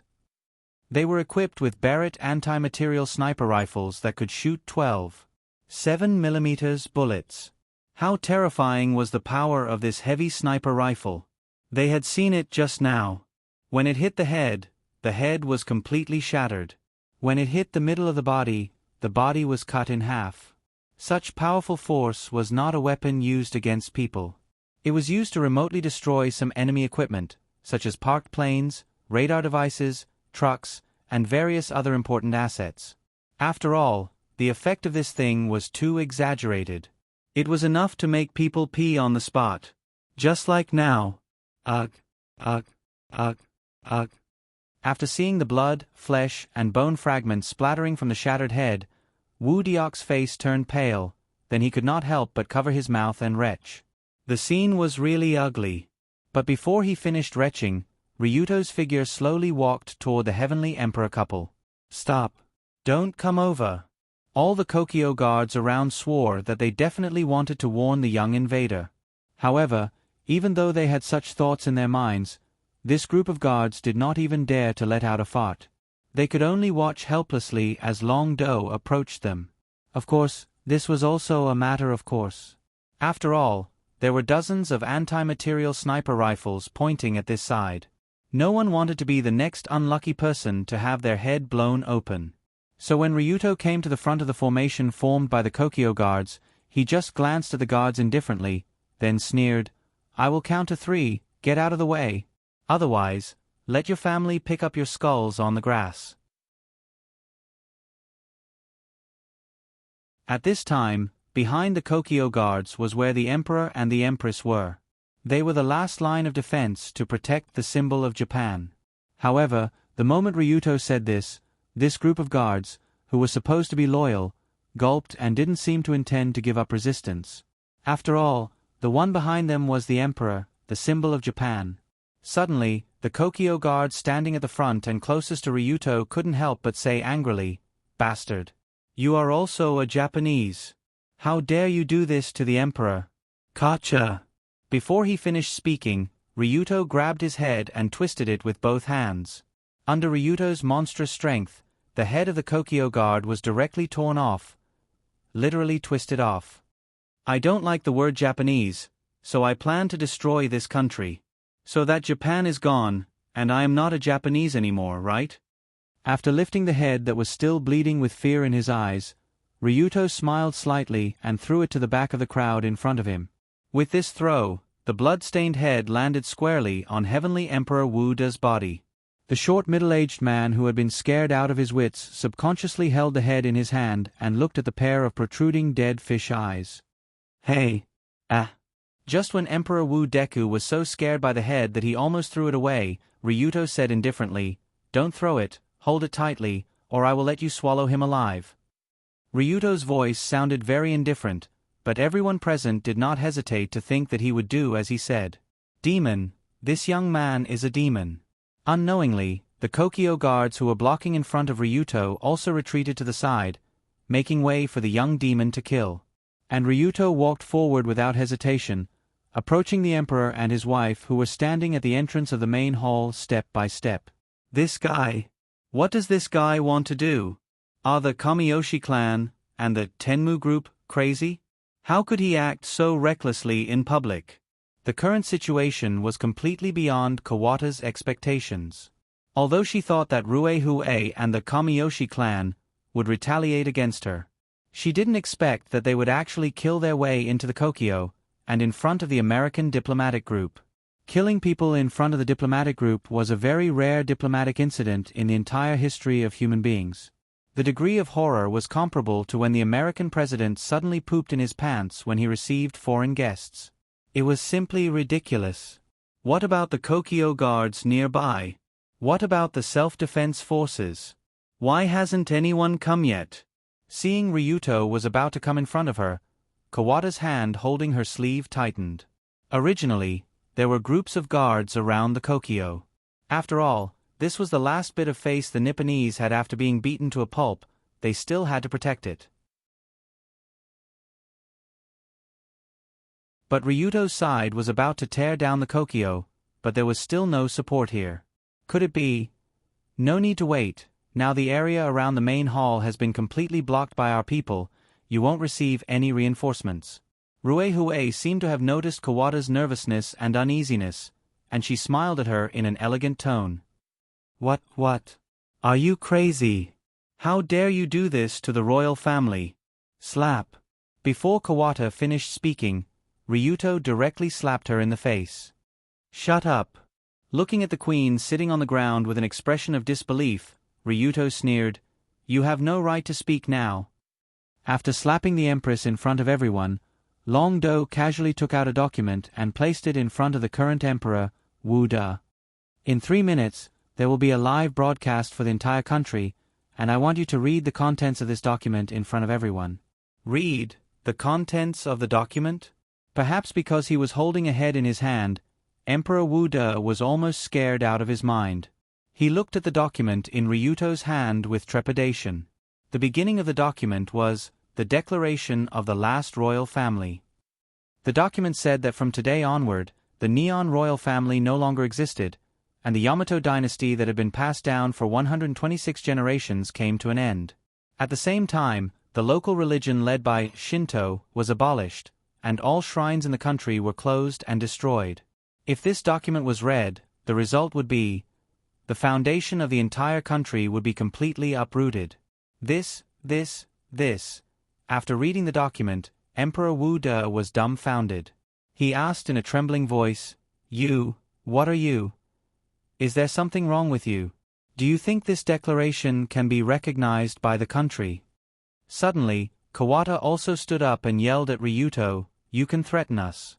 But don't think that threatening the emperor to make such a declaration can change anything. This country can't be controlled by you. The parliament, the cabinet, the court, and several major parties, including the governors of the various prefectures, and districts, are all our people. Just as Kawata was about to say that they can't be controlled by you, Rue Hui walked over and said with a smile, What? With Kawata's identity, she naturally knew how important the positions that Rue Hui mentioned were. They controlled almost all the important officials in Neon. At this time, Rue Hui leaned over and said with a smile, These officials have all submitted to us, plus the forces in the Yatsuki. Now this country is a toy in my hands. I can play with it however I want, even you are one of my toys. Hiss. The moment she heard this, Kawata couldn't help but take a deep breath. But she still tried to insist, Are you stupid enough to think that Neon is an independent country? As long as America is still supporting me, you can't do anything to me. Yeah, this is why we chose to make a move when the diplomatic group came. With that said, Rue Hui turned to look at Iam not far away. Yongji, on the other hand, got the hint and clapped her hands. A dozen black-winged ninjas in black immediately appeared behind the American envoys and stabbed a few long needles into their brains. Then there's no problem. After this group of diplomatic group is brainwashed, they will become our puppets. They will do whatever we tell them to do. After seeing Kawata's stunned expression, Rue Hui explained with a smile. Crazy. These people's brains are not normal. Seeing that the situation was heading in the direction of a bottomless abyss, the queen finally couldn't help but warn, You are making an enemy of the most powerful country in the world. Do you know the consequences? You're wrong. Suddenly, Ryuto came in front of the queen, raised her chin, and said with a smile, It's you who are making an enemy of the most powerful force in the world. The consequences are that you and your master will all die. No one will be left alive. My master and I? No way. This? Crack.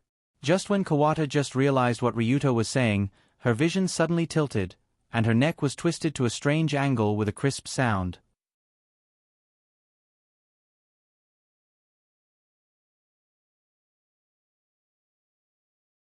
Chapter 397. In front of so many people, Ryuto snapped the neck of the Empress and Tianya. This scene was also quite shocking. Seeing his wife die in front of him, Emperor Wu De was stunned at first, then rushed over with red eyes. I'll kill you. Save it, don't waste time. Ryuto casually kicked him to the ground, stepped on Emperor Wu De's head and smiled. There are still 2 minutes, are you going to read it later? No. I won't read it even if I die. After being stepped on and pressed on the ground, Emperor Wu De felt like he had nothing left to lose. Anyway, his wife was already dead. After reading that declaration, there was a high chance that he would be killed. Then what was the point of reading it? Is that so? Suddenly, Ryuto made a gesture. Not far away, a burst of gunfire exploded, directly turning the group of guards around Emperor Wu De and Owada Aichi, who was rushing over, into pieces of meat. Kill. Kill as you please. Kill us all if you have the ability. Oh. I don't know if the "we" you mentioned includes these people? Seeing that Emperor Wu De was still stubborn, Ryuto smiled and took out a tablet and placed it in front of him. This is... When he saw the image on the tablet, Wu Detian Emperor was stunned. Because on the other side of the screen, his parents, the previous Emperor Ming Tai, were chained to a pillar. Next to them was Emperor Wu De and the Empress's daughter, Princess Fukudaheim. Beside the two pillars, there were several vicious dogs that were baring their fangs and brandishing their claws. They were glaring at the Emperor's family like tigers eyeing their prey. You're not human. Seeing that the other party actually caught his parents and daughter, Emperor Wu De began to struggle. You're not human, I'll ask you again, are you going to read it? If you're not going to read it, prepare to release the dogs. Suddenly, Ryuto looked at the scene on the tablet and explained with a smile, those dogs are Iam's vicious dogs, they like to eat human flesh, especially from the feet. Vicious dogs? Eating human flesh? The moment he heard this, Heavenly Emperor Wu De felt a chill run down his spine. He almost stopped breathing. Ryuto's current meaning was very simple. If you don't read the declaration of the last royal family, then wait for the scene of your parents and daughter being slowly bitten to death by vicious dogs. By the way, if you start from the feet, it will take more than 10 minutes before you die. These 10 minutes are probably as long as 10 years to the three of them. Are you sure you want to watch? In front of Emperor Wu Diak, Ryuto took out a button with the word "Unlock" written on it and placed his thumb on it. The countdown begins now. 3, 2. I'll read it. Before the dragon head could finish counting to 2, Heavenly Emperor Wu De had already broken down and said these words. Just now, his wife had died in front of him. At best, it happened in an instant. If it happened, then it happened. But if Heavenly Emperor Wu De had to watch his parents and young daughter being bitten to death by dogs, the situation would be completely different. Strange.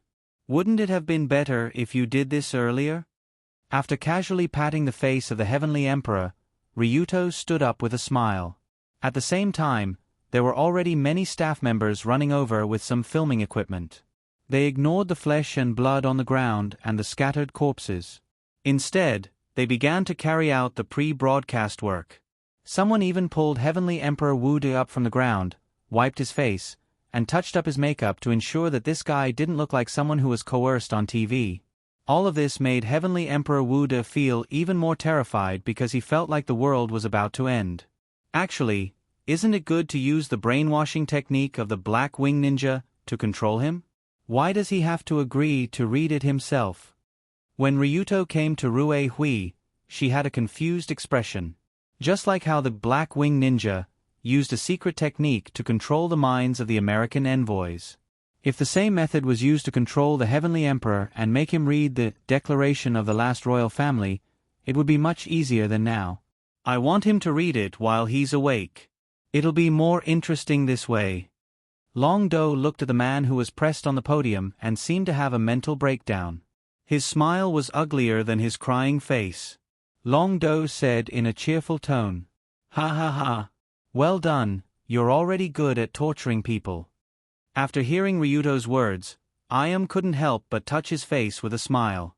Is that so? But this is not enough. There are still many people waiting for me to torture, such as that group over there. At this point, Long Do looked at the American envoys who were standing in the same spot with muddle-headed gazes. Iam and Rue Hui naturally understood what he meant. Since I'm going to play, I'll play bigger. What's there to be proud of about controlling and destroying a country? Becoming the master of this world is more fun. Interesting, ha ha ha ha. After sensing Ryuto's strong murderous intent, Iam's smile widened. She, the current patriarch of the Tenmu clan, was born with the greatest malice, but her vision seemed to be a bit narrow. She was only satisfied with the small matter of destroying Nippon. But from Ryuto's perspective, he was looking directly at the world, at a world-class power on the other side of the sea, American. What could be more interesting than destroying the most powerful country in the world and killing everyone inside? At that time, when Long Do, Yongji, and the others ruled the world, their children would be able to walk on the dilapidated streets filled with the stench of decay, carefully observe the world of the previous generation that was destroyed by their parents, and feel proud of it. Of course, this was very evil and inhumane. But now, what Ryuto wanted was evil. After all, he walked the path of evil. Of course, if he could not be human, he would not be human. There was nothing wrong with being a demon king that destroyed everything. Just as Ryuto, Ayam, and Rue Hui were discussing how to attack American, the Emperor's impromptu speech, not far away, also ended. In the speech that was destined to be remembered in the future, Emperor Utoku honestly read the last imperial declaration, and announced the end of the country. After the speech, the middle-aged man who was about to lose his balance was dragged away by the guards. He was directly dragged into the main hall and burned to ashes. Today, the kokyo that had been passed down for hundreds of years completely disappeared. The fire burned from the morning until the next day, burning for a full day and night. 5 minutes after the speech, the last Yamakino Jinru, the Prime Minister of Japan, Shinzo Tanagawa, committed suicide with 18 gunshots in his own residence. This also caused the entire official power to fall into the hands of his subordinates. Ever since the kokyo started burning, the country had been plunged into chaos. Everyone was confused about the future of Japan, and no one knew what had happened. However, almost everyone knew one thing for certain, and that was that this country was finished. However, just as Japan was falling apart under the destructive actions of Ayam and the others, Ayam in the unrestrained sky tower unexpectedly obtained something. It was a bright morning. Just as Ayam got up from Ryuto's body, she suddenly saw a small shiny ball at her bedside. This is... Ayam curiously picked it up, and the name of the small ball immediately appeared. Special item, Shattered Nation Jade, an item that can be obtained after destroying a country. It represents the end of a country. Oh. So that's how it is. Shattered Nation Jade, so this is what it is. Until then, Ayam remembered that there seemed to be such a place in her personal attributes that had not been filled. Now, Ayam's attributes were already at LV5, but because of the 6th demon title, all of her attributes actually had the potential to be upgraded to LV6. But in order to upgrade her attributes to LV6, what was needed was not money, but a special item called Shattered Nation Jade, which was the one in Ayam's hand. Originally, I thought that I would have to completely wipe Japan off the map to get this. It turns out that it's just destroying the consciousness. Looking at the small ball in her hand, Ayam could not help but smile. From the current situation, almost all of Japan's citizens had the thought of "this country is done for," and most of them were even secretly preparing to emigrate to other countries. In this case, Japan actually existed in name only, so the system determined that Ayam had succeeded in destroying the country, and gave her the most special item, Shattered Nation Jade. With this item, Ayam could upgrade one of her attributes to the exceptional LV6, Heavenly Demon Monarch, but now the question was, which one should she upgrade first? Intelligence, physique, courage, insight, charm. Most of the attributes had their own uses, and each attribute's use was also different. If it was like Ryuto who was a fighter, he should choose to upgrade his constitution first, but Ayam was obviously not. After thinking for a few seconds, Ayam looked at the special value, charm. In her past life, charm could be said to be the attribute that helped Ayam the most. With the LV6 Extreme Superman charm, she almost had a strong affinity that made people want to sacrifice their lives for her.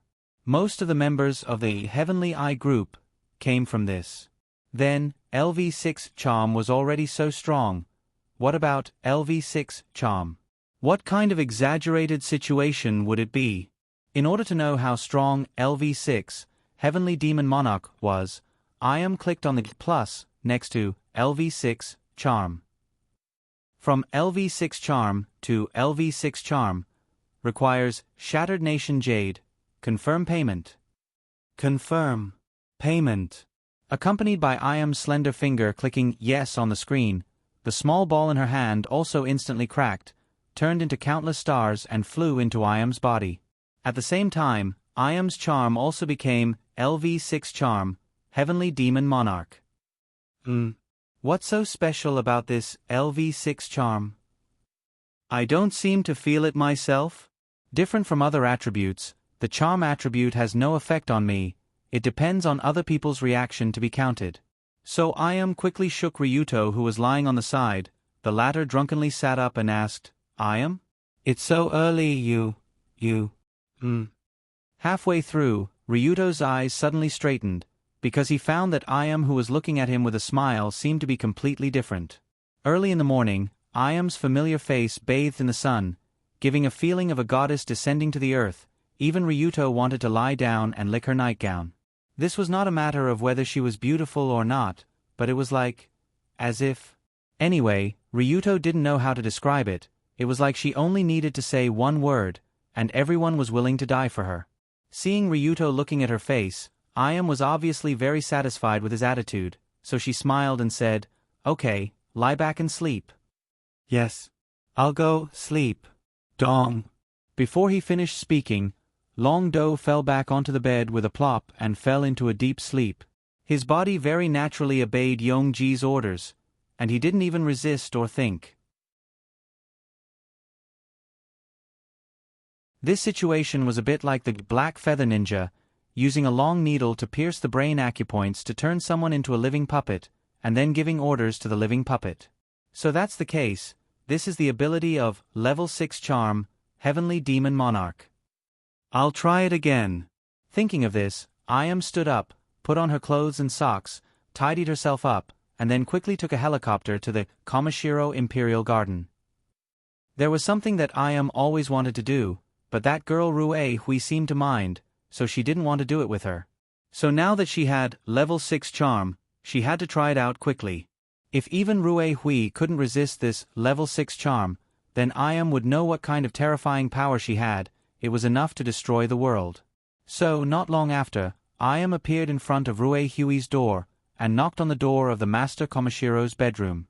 Rue Hui, who opened the door, was still wearing her nightgown, looking sleepy, and her eyes were only slightly closed. Ayam? You came here so early in the morning. HM?